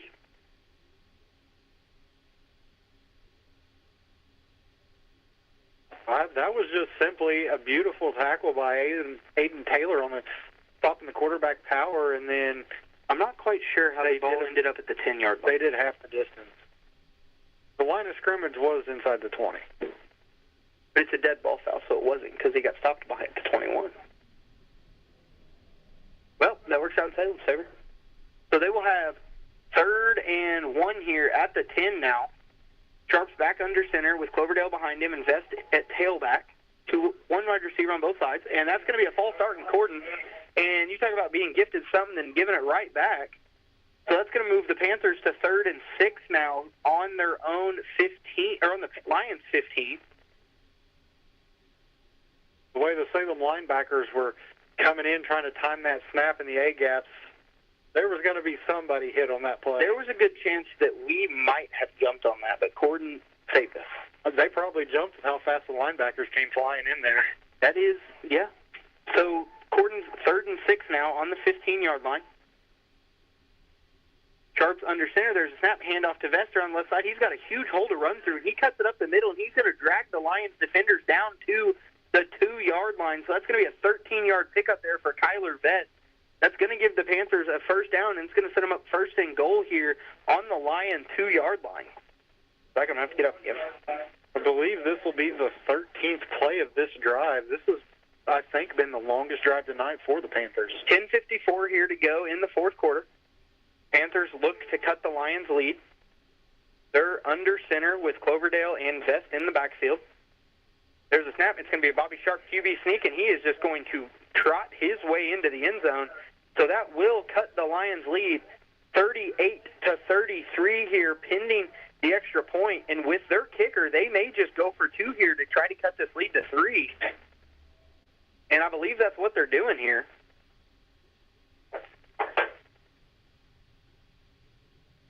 Yep. So they're going to it's going to be an I formation here with Cloverdale probably at fullback and Kyler Vest at tailback. Here comes quarterback with the play. That's exactly what it's going to be. Bobby Sharp under center. Cloverdale fullback. Vest at quarterback or tailback. Sharp takes a snap. He looks to throw, and he throws a fade ball into the back corner of the end zone, and it's going to be overthrown again and incomplete. And at some point, I would think you would just try to run that instead of throwing a fade ball, especially in that situation, is that 2-point conversion could be vital for the Panthers. But for the moment, it is 38-33, Lions lead, Panthers. 10:43 to go here in the game. Does that give a score update? Yeah, it's a 3-point ball game in Charlestown, 17-20. Charlestown over Scottsburg. Scottsburg kicked a field goal. It's also a 3-point ball game in New Albany with the New Albany Bulldogs up 20-17 in the fourth quarter on the Silver Creek Dragons. Is it a 3-point ball game at Brownstown? No, far from it. 56-7 in the Jackson Bowl. Oh, that's close. I don't have any update whatsoever for North Harrison and Eastern. Yeah, I didn't see anything either. So, 10:43 to go in the fourth. Lions lead 38-33. Do you have any update for West Washington? I do not. The Panthers are set for the kick here. That is a deep kick there, fielded by Peyton Shockey at the 13-yard line, and he is going to be around the right side, and he's going to break a couple tackles before being spun down at the 28-yard line. So the Lions will take over 1st and 10 at the 28. And I do not have a score update from West Washington. Not sure what our reporter out there is doing. Actually, he's texting me right now, I think. Yep, I see the text bubble. Yep. North Davies is up 26-14 on West Washington.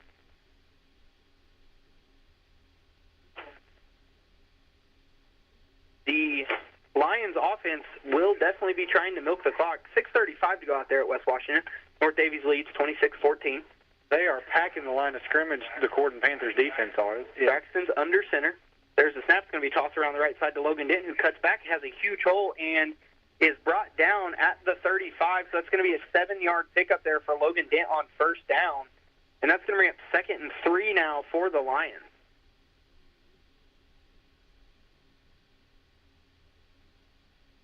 We got some players. We have a down Corden Panther.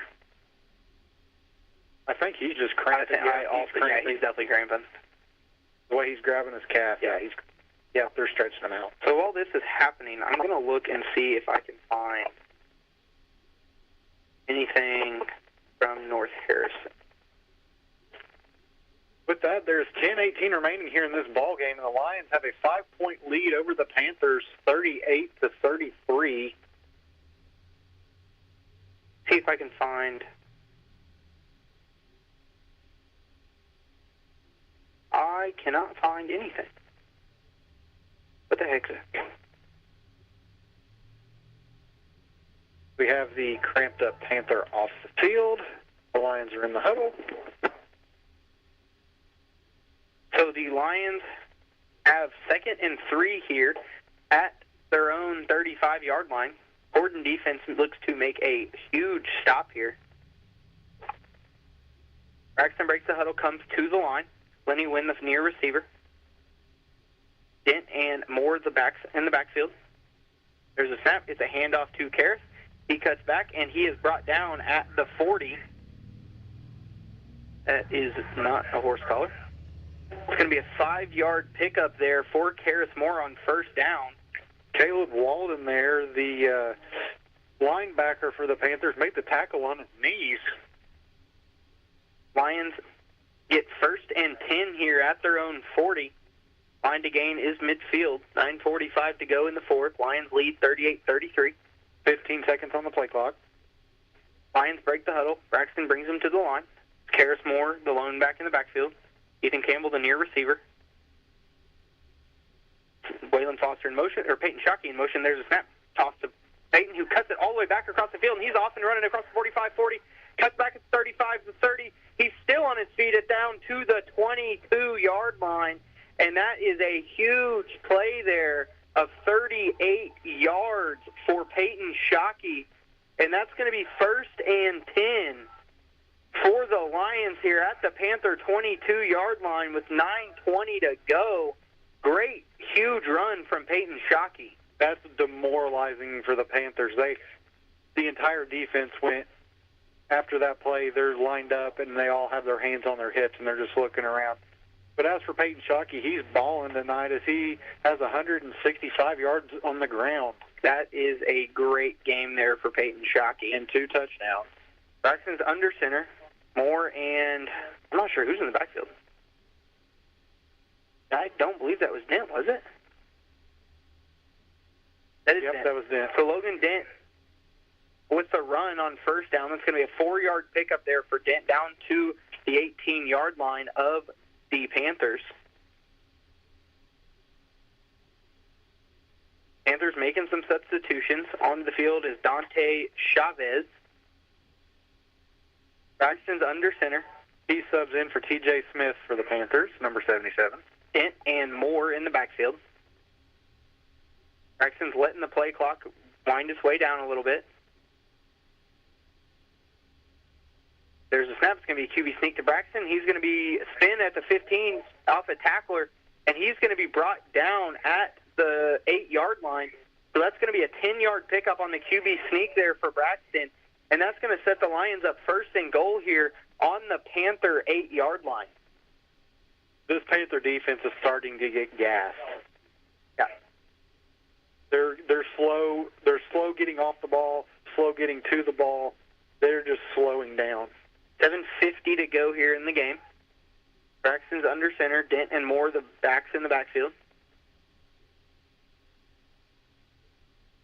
They're letting the play clock down. It's down to 7. Line is set.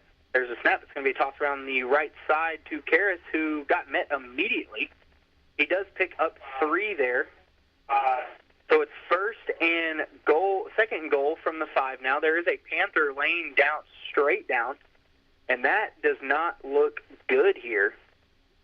He's moving his legs. He's moving his legs, but he is not moving anything else. So we're going to take a commercial break here while they get this figured out, and we will be back after that. It's time to put a little brawl in your fall. Salem Speedway style. Coming up on Saturday, September 27th, you'll be in for a treat with the Salem Fall Brawl. Get ready for 4 big action-packed features that's also serving as the championship night for the Diesel Boys Gas Series and Mike's Muffler and Brakes CVBT. You'll also get the Crown Vic Big Track Series, along with the Red Ball Recycling Scrappers. Pits open at noon and spectator gates open at 2:30 p.m., with practices to begin at 3 p.m., driver autographs at 5:30 p.m., and racing begins at 6 p.m. 4 divisions will include 25-lap features with CBST and Red Ball Recycling Scrappers, followed by the Mike's Muffler and Brakes 50-lap feature and the Diesel Boys division turning 75 laps around the famed high banks of Salem Speedway. Adult tickets are $20. Chairbacks are $25. Kids 6 to 12 are $5, and 5 and under are free. Get more information at 1-866-2GO-RACE or check out salemspeedway.com. And we are back. The injured Panther was Dante Chavez. He did get off the field under his own power. But the Lions have come back to the line, 3-back set. Braxton's under center. There's a snap. It's going to be a handoff to Dent around the right side, who is met and brought down at the 4-yard line. So it's going to be a 1-yard pickup there for Logan Dent. That's going to bring up 3rd and 4 now for the Panthers here. And I wouldn't be surprised here to see that Braxton Dean boot out of this formation. No, I would not. This is the 9th play of the drive for the Lions. All of them have been run plays. 6:37 to go here in the fourth quarter. They have a 5-point lead over the Panthers, 38-33. Braxton's under center, more in the backfield with Drake Cottrell and Logan Dent. Braxton is a set. There is the snap, and it's going to be a quick handoff to Karras, and there's a flag on the play, and it's going to be offsides on Corden, so that's going to give the Lions 3rd and 2 now at the 2. They were trying to time that, and they were just a little bit ahead of schedule. Yep. Didn't quite pull a Troy Polamalu.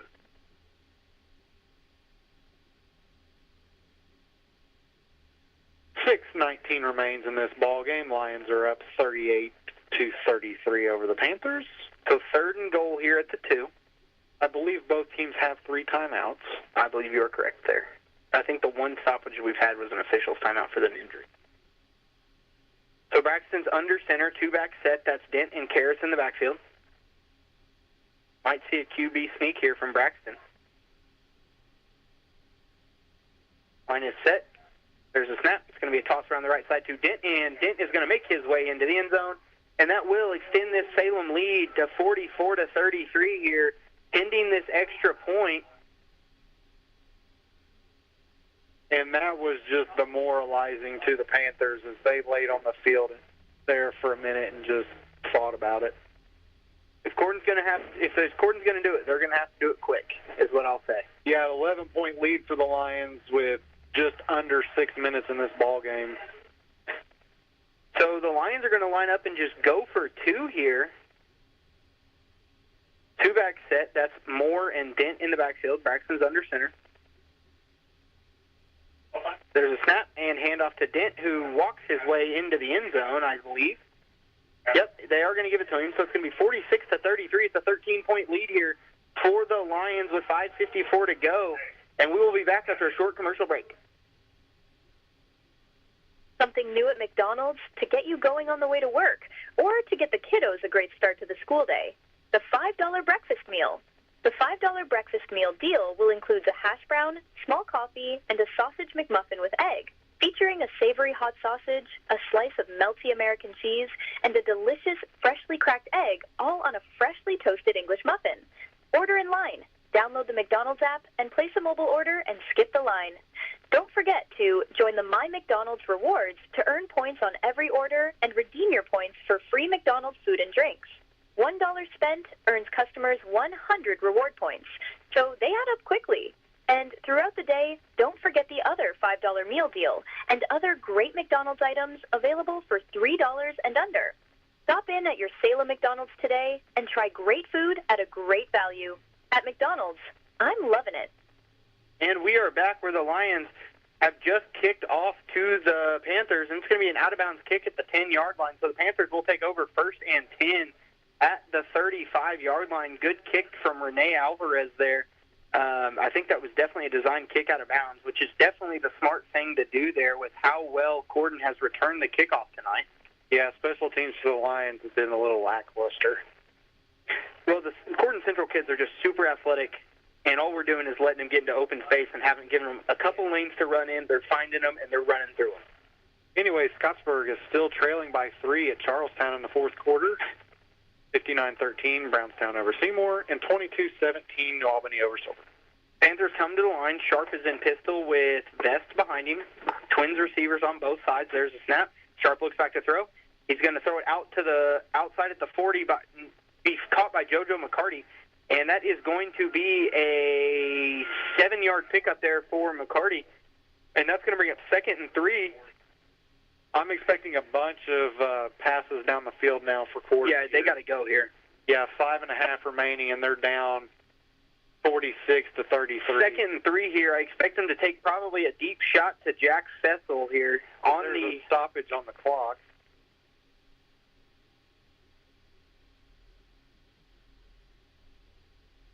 What are we doing here? What's happening?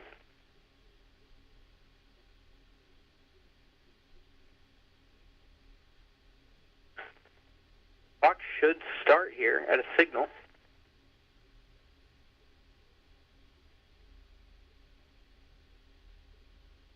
I'm not sure what the stoppage is.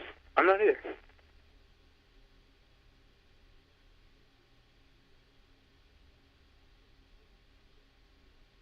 They're adding some time to the clock. Okay, 5:40 remains in this ball game. Yep. 2nd and 3 here for the Panthers. They're already set. Twins receivers. Sharp and pistol. There's a snap. It's going to be Sharp's going to look back and throw, and he's going to release one deep down the field, and it's going to be in the hands and out of the hands of JoJo McCarty. He wants a flag, but he's not getting it. Probably could have got one there, but, I mean, you got to let him play at this point in the game. Yeah, I think you just got to let your corners and receivers just duke it out, you know, especially in a game like this. McCarty had him beat. He had the ball in his hands. He had the ball in his hands and just dropped it. He dropped it.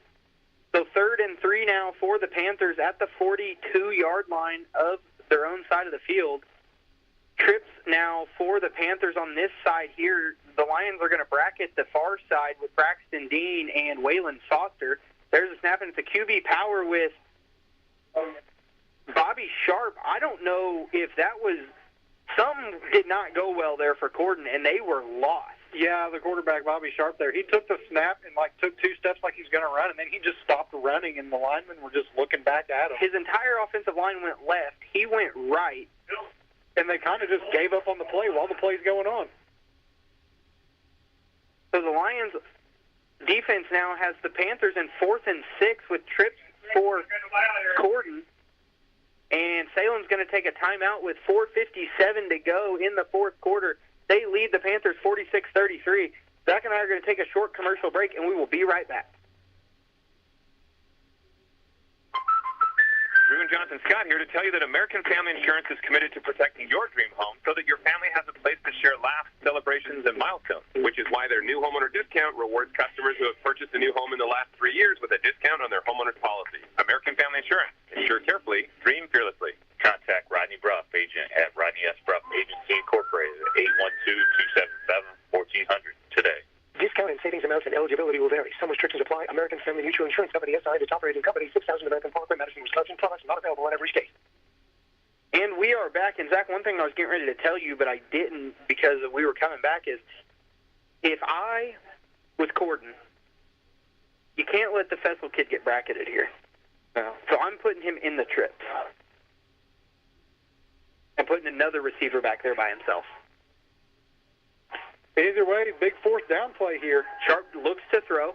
Throws it across the middle. It's going to be caught at the 47, and he's going to make his way across the 50 to the 49-yard line of the Lions side of the field. So that's going to be a Jackson likes number 16 on the catch. It's going to be a 12-yard pickup there for Corden on 4th down.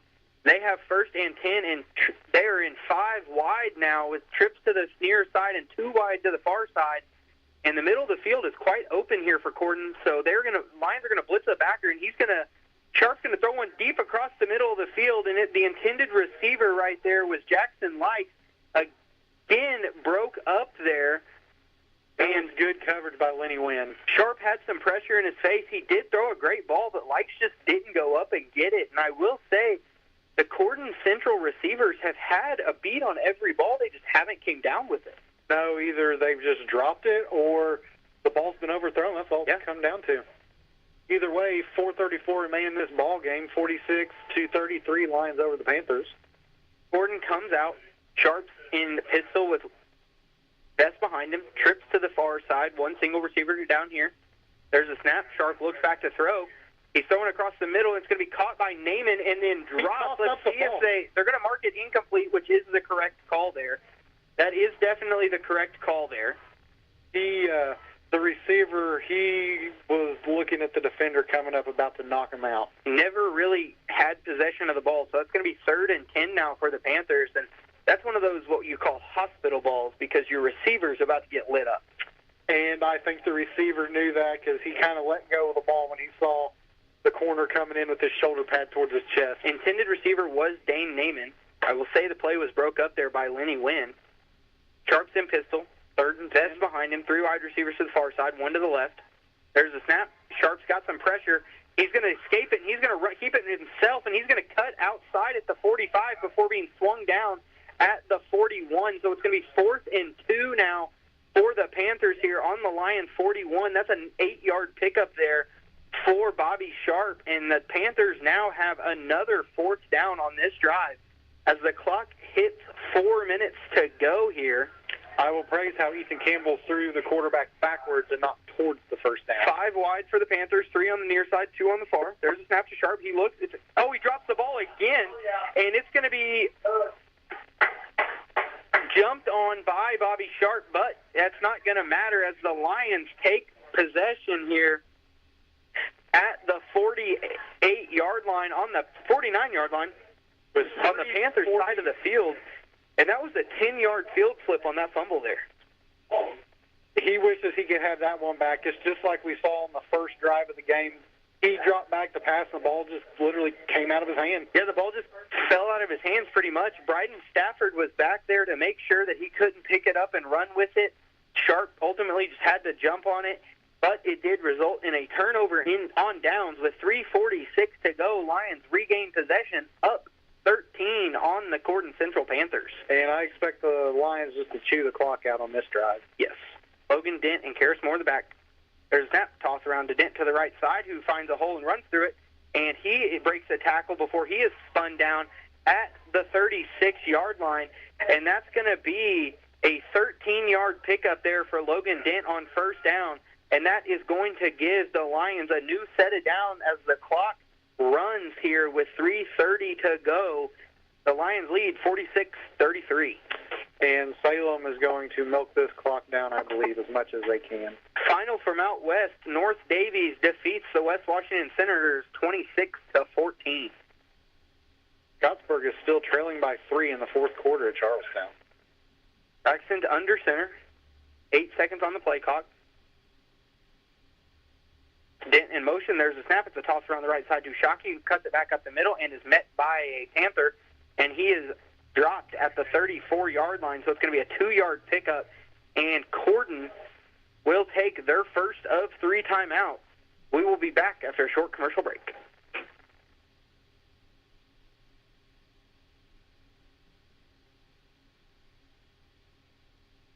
And because it's Schneck, you'll receive compassionate, high-quality care without having to travel far. Visit schneckmed.org to learn more. Schneck Orthopedic Spine and Schneck Neurosurgery, expert spine care, close to home. This is a perfect time for Zach and I to thank our sponsors, those being John Jones Auto Group, McDonald's of Salem, Salem Crossing, Meadowview Healthcare, Washington County Tire, Schneck Hospital. Also, Papa John's of Salem, Vital Farms, Jason Petmeyer Insurance, Rodney Bruff Insurance, Temple and Temple. We're always appreciative of our sponsors that makes what Zach and I do here on 97.9 WSLM, the Sports Zone, possible for you guys who can't make it out to the game. I know I was talking to Mrs. Miller today, and she said that they keep their station on 97.9. So, Miss Miller, if you're out there listening, we appreciate you. Yep, good teacher. Oh yeah. 3:02 remains here in this ball game. 46-33 Salem over Corden. Braxton's under center, Moore and Dent in the backfield. Peyton Shockey at slot. There's a snap, handoff to Karis up the middle, and he's got a big hole to run through, and he runs through it down to the 25-yard line. That's going to be about a 9-yard pickup there for Karis on second down. That's going to give the Lions a first down here as the clock has made it under 3 minutes now. The Lions' goal here is not necessarily score, but just run the clock out. And protect the ball. Yep. Braxton's under center. Karis and Dent in the backfield. Braxton is just waiting for the play clock to crank its way down. Far receiver is Lenny Wynn. Near receiver is Peyton Shockey. Braxton's getting his team set. Here we go. There's a snap, quarterback sneak, and he is met and spun down. That is Matthew Wolf on the tackle. And he's down at the 21-yard line, so it's going to be a 4-yard pickup there for Braxton on the QB sneak, and Corden Central is going to take their second timeout. So we will be back after another short commercial break.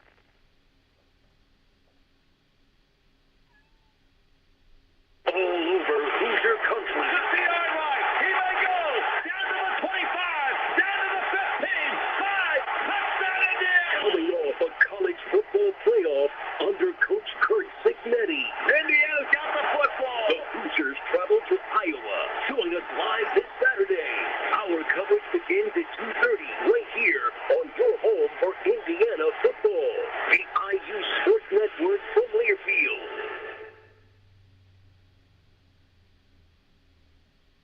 And we are back here at Salem High School at Jim Ralston Field at Paul A. Graves Athletic Stadium, where the Salem Lions have 2nd and 5 here on the Corden Central 21.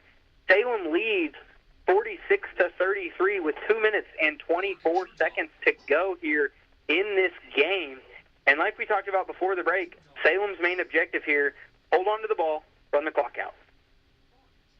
And that's what we're going to expect with these last 2:24 here in this ballgame. At this point, if you bust a run as a running back, get the first down, go down. You don't need the touchdown, just go down. Braxton's under center. Karras is in the backfield. That's Logan Dent in motion. There's a snap. Handoff Karras up the middle. He makes his way across the 15 where he is stacked up, and he is brought down at the 14-yard line. That is a 6-yard pickup for Karras Moore, and that does give the Lions a new set of downs here. I believe Corden has one timeout. Is that correct, Ethan?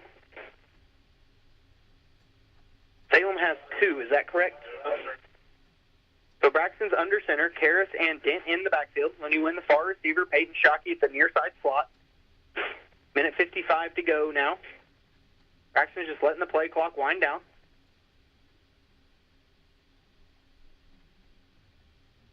There is the snap, handoff to Dent, and he is met immediately by number 9, A.J. Lathan of the Panthers. Great tackle.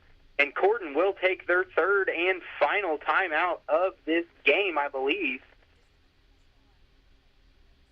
Is that Corden timeout, Ethan? I think so. Okay. I can't imagine Salem called a timeout. We are going to take another commercial break just because you are going to hear a ton of us talking after the game, so we'll let our sponsors get in a word. We will be back after a short break. Get Du Bois County Tire a call. Big or small, big service all. They have the main brand tires you know to keep it moving on down the road. They got tires for private needs. They even got them for your farm machine. You can call them day or night. Du Bois County Tire service right. Big or small, we service all. Du Bois County Tire.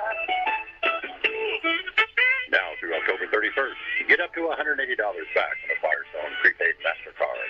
Get up to $80 when you buy a set of 4 eligible Firestone tires. Get an additional $100 when you make an eligible tire purchase with your CFNA credit card. Available at Whiten County Tire Shop in Salem. Subject to credit approval, restrictions apply. See FirestoneRewards.com for details. And we are back here where the Lions have the ball for 2nd and 9 on the 13-yard line.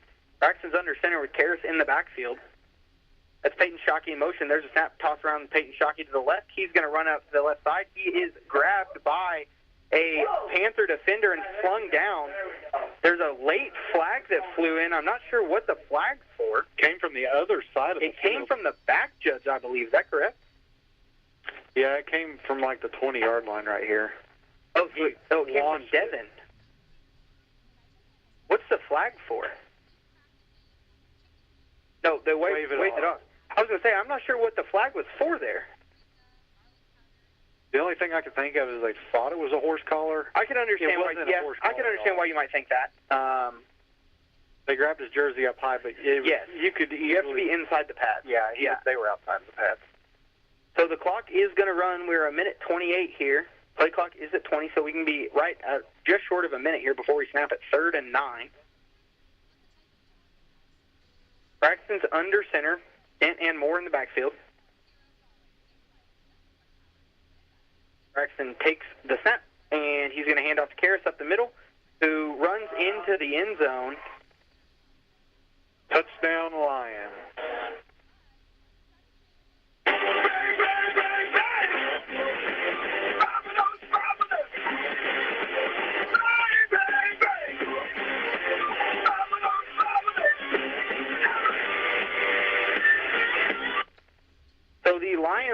has been extended to 52-33 here with 1:06 to go. That should pretty well do it for this ball game, I would imagine. Blake Applegate is in for the kick. There's a snap. Hold is down. Kick is up. And it is good. So that will extend the lead to 53-33 here with 1:06 to go here in the game. And the Lions kickoff team will be getting set. I would imagine that would pretty well do it. I mean, I've seen weirder things happen, though. Yeah. Yeah, 20 points with 1 minute to go, I would think. Yeah. Kick it out of bounds, force Corden to run offensive plays. That's all you got to do.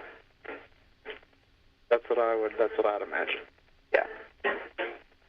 Not necessarily a reason here to kick it in play. I would just kick it out of bounds and let them take over. Let them take over at the 35, and there we go. And you know they're going to come out in tempo. Yeah. Honestly, they may just come out, run the clock out. Down 20. Yeah, most of Corden's fans have started to file out of here. Yeah.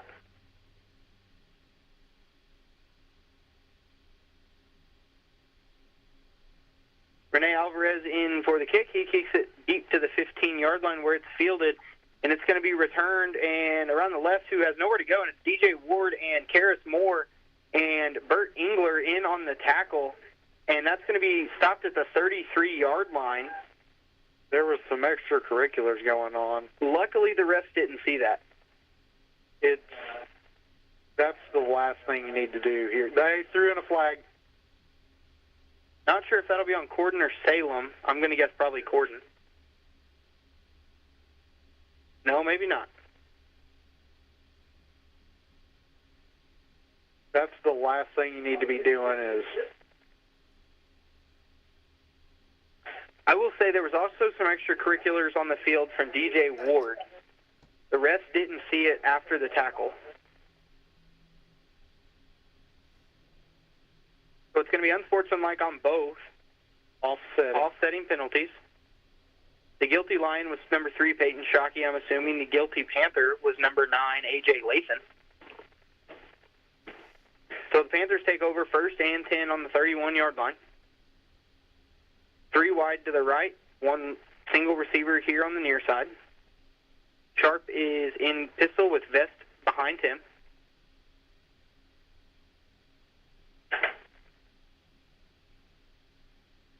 There's a snap. Sharp drops back. Throws it out wide to the 35-yard line where it is caught by McCarty and ran out of bounds at the 43-yard line. 52 seconds remain. So the Gordon Central picks up 13 on the pitching catch from Sharp to McCarty. Logan Dent comes in on defense. Out goes DJ Ward. 1st and 10 at the 43-yard line.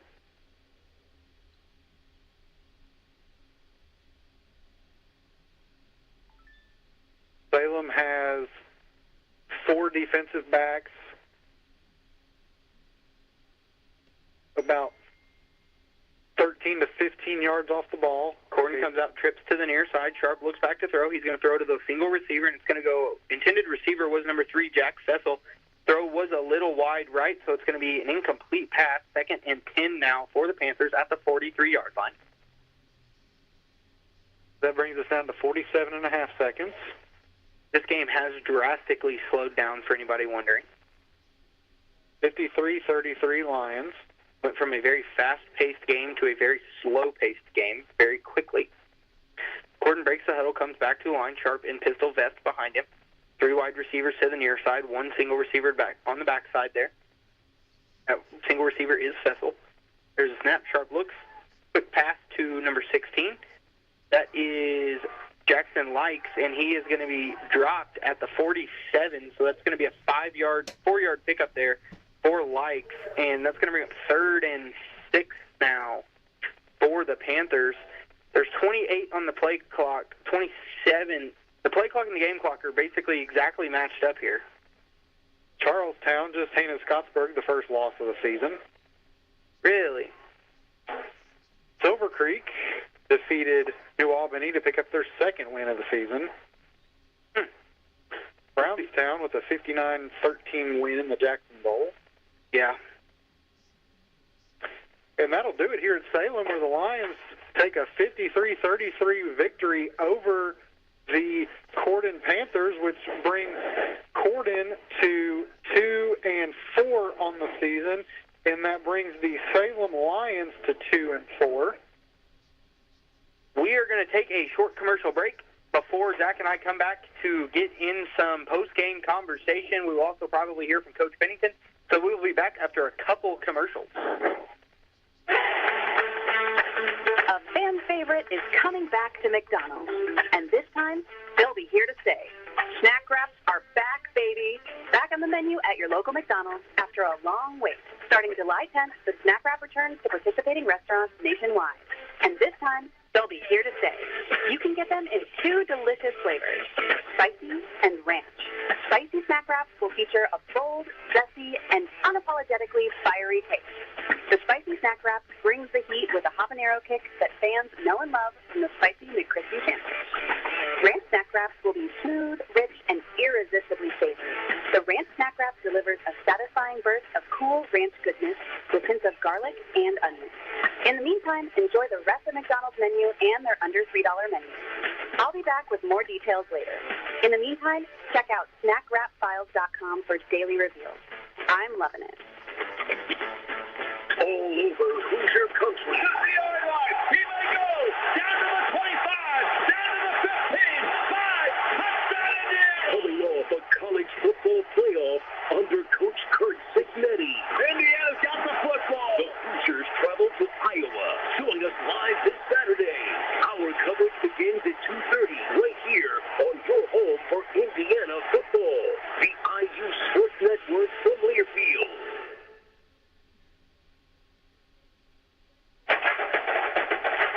At Papa John's, get your everyday favorites for just $6.99 each when you order 2 or more items from the Papa Pairings menu. When you order more, you save more. Choose from medium, one-topping pizzas, boneless or traditional wings, papadillas, breadsticks, cheese sticks, garlic knots, and desserts. It's easy to order all your favorites when they're just $6.99 each. So the next time your friends come over to watch the game, or you're tailgating at one of the local high schools, or to the IU, Purdue, or Colts games, be sure to take plenty of good food. Check out the Papa Pairings menu to save. Better ingredients, better pizza. Papa John's. Call Reese at 812-883-3369 for pickup or delivery, or order online to collect your Papa Rewards. Better ingredients, better pizza. Papa John's. And we are back at Paul A. Graves Athletic Stadium at Jim Ralston Field, where the Salem Lions have defeated the Corden Central Panthers 53-33 here. And it was a hard-fought game for both teams, really. Corden Central, name of the game for them was pretty much turnovers. They turned the ball over at quite literally the worst possible time. They turned over in, I think, the first drive of the game. They forced the Lions turnover into the Lions drive, turned around, quarterback goes back to throw, lets go of the ball. The Lions take over 1st and 10 on the Panther 11-yard line. They punch it in, and that's pretty much where the score fest started, and that's pretty much where the score fest really, got it underway. The Corden Central Panthers did turn the ball over 3 or 4 more times. I think it was 3 more times. Salem only had 1 turnover, I believe, for tonight, and it was that fumble on the first drive. Other than that, Zach, the ground game was what won it for the Lions tonight. Oh, yes. Salem had 450 rushing yards, by far the best rushing night. And I'll try and get in the stats before Roger gets up here. By far leading the pack was Peyton Shockey, 2 touchdowns, 11 attempts, 167 yards, a little over 15 yards a carry. And then right behind him was Dent. He had 21 carries for 128 yards. I think that's the first time we've had 2 rushers over 100 yards. Yeah. And he also had 2 touchdowns. Karis Moore carried the ball 15 times for 84 yards. And then Braxton carried the ball 10 times for 71 yards. We had 2 pass plays, 1 completion, 1 incompletion for 18 yards. Salem had 24 total first downs tonight.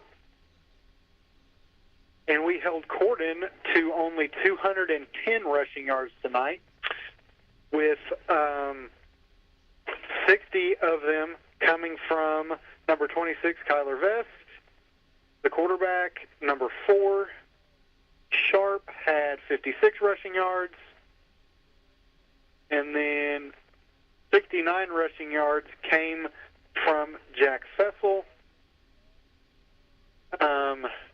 Sharp went 8 for 15 passing, 169 yards, and the man leading the charge in receiving was Naaman. He had that 74-yard reception. Other than that, it was Fessel who led in receiving with 52 yards. 12 first downs tonight for the Panthers. What killed the Panthers tonight was their penalties. They had 11 penalties for 63 yards to Salem's 7 penalties for 30 yards, so they had twice as many penalties as Salem tonight. What I will say that was kind of one thing that stuck out to me is that Corden had big plays that didn't connect due to the receivers just not coming down with the ball. They had a few deep, 30, 40-yard passes that Sharp threw great balls on, and either Fessel didn't come down with or another receiver came down with. I can point out, 3 or 4 plays that really lost this game for Corden Central tonight. But other than that, Salem played well. They ran the ball hard. I don't have a whole ton of a lot to say here. We kind of got it all out during the game. Zach, what do you have for it? Kind of what I'm going to say is, in my keys to victory, I talked about how the offense needed to capitalize off the defensive efforts and how the defense has been playing lights out all season and the offense has been a little bit behind. Tonight, to me, it was kind of the opposite because 53 points by the Lions offense completely is past what Salem has scored this entire season, and we've given up about twice as many points as we normally have all season. I'm going to look right now, Zach. Go ahead and keep talking, but I'm going to find out when the last time a Salem football team scored anywhere near this many points. Probably sectionals against Clarksville. Okay, minus that game. What I'm going to say. I would say probably the Charlestown game 2 weeks before. Nope, it was 42.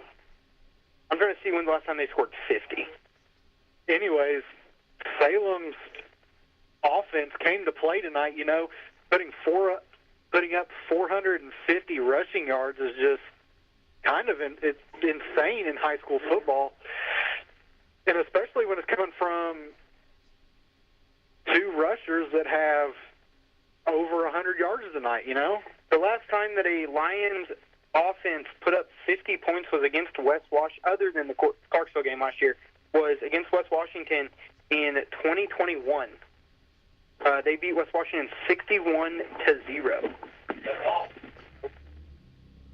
We have Coach Pennington has joined us in the box. We always appreciate him coming up here and seeing us after the game. Coach Pennington, congratulations on the big win tonight against a conference opponent. The team looked drastically different than they have probably the last 2 years, other than the Silver Creek game this year. What did you do this week to get them into playing shape like they were in tonight? I'm not going to lie. We had a terrible week of practice. I am not going to lie. It was probably our worst week that we had. And we just challenged the kids tonight to kind of put that behind them. I challenged our offensive line to come out and dominate, and they did. That was the difference in the game. I know you had a couple guys this week that were kind of hurt after the practice because of all the tackling you were doing this week. Obviously, that paid off tonight as the team tackled much better tonight than they have in the last 5 games this year. But, yeah, for the offense clicked. You had 450 yards rushing on the ground tonight. Wow, I knew we had a lot. I was guessing 350. And I can't think of the last time we've even put up 400 yards of offense in this program. 53 points for the first time in 2-3 years.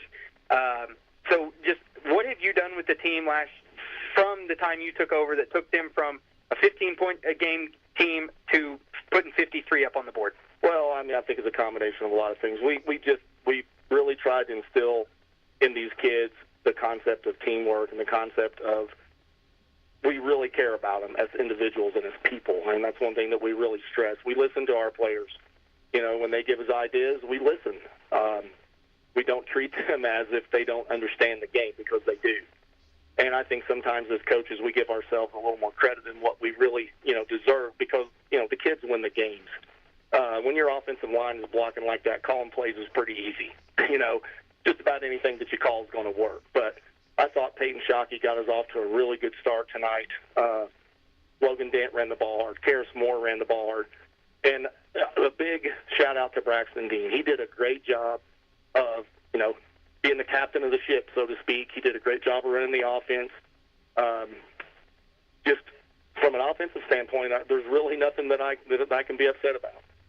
One thing that Zach and I talked about before the game was Karis Moore and the strides he's taken from a junior season up until this week. The kid looks different every week. I see it in the weight room as in the gym class, and him and Lenny and Renee are all in the same lifting group, and they all just work very hard in that class.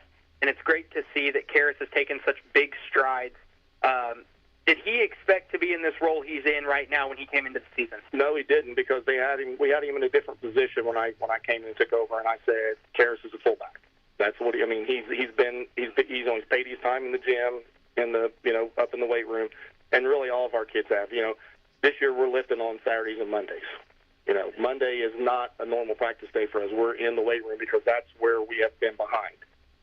We have lost games because of the weight room. I think that the Springs Valley game, we kind of told our kids that game was decided about 3 years ago. It wasn't decided this year. It was decided 3 years ago when they were in the weight room and we weren't. And that's really what we have to do. We have a great facility up there. There's small colleges that would love to have the facilities that we have. So it's not a facilities problem at Salem, and that's what we're trying to change is just the culture. We want to build big, strong, fast football players. That doesn't happen overnight, but the strides that we've made have been really good. Well, we're doing everything we can in the weight room to get your kids to take it as seriously as they can. But I think, Coach Pennington, that's all I've got. Zach, do you have anything for him? All right, well, appreciate it, Coach Pennington, and thank you for coming up here. Thanks, guys. So that pretty much does it for us tonight as the Lions defeat the Corden Central Panthers 53-33 here at Jim Ralston Field. Next week we are back at home against the Pekin Musketeers for step one of the county title matchup. Senior night, final home game for sure. A lot on the line. First leg of the county title. Corden now dropped to 2-4. Salem improved to 2-4. Zach, unless you have anything, I think we're going to thank our sponsors and get on out of here. Yep, I agree. John Jones Auto Group, McDonald's of Salem, Salem Crossing, Meadowview Healthcare, Washington County Tire, Schneck Hospital. Also, Papa John's of Salem, Vital Farms, Jason Petmeyer Insurance, Rodney Bruff Insurance, Temple & Temple. And I think that will do it for Week 6 of IHSAA football action. We will see you back here next week on 97.9 WSLM Sports Zone for Week 7. But for the time being, thank you for joining us. Have a great week, and God bless.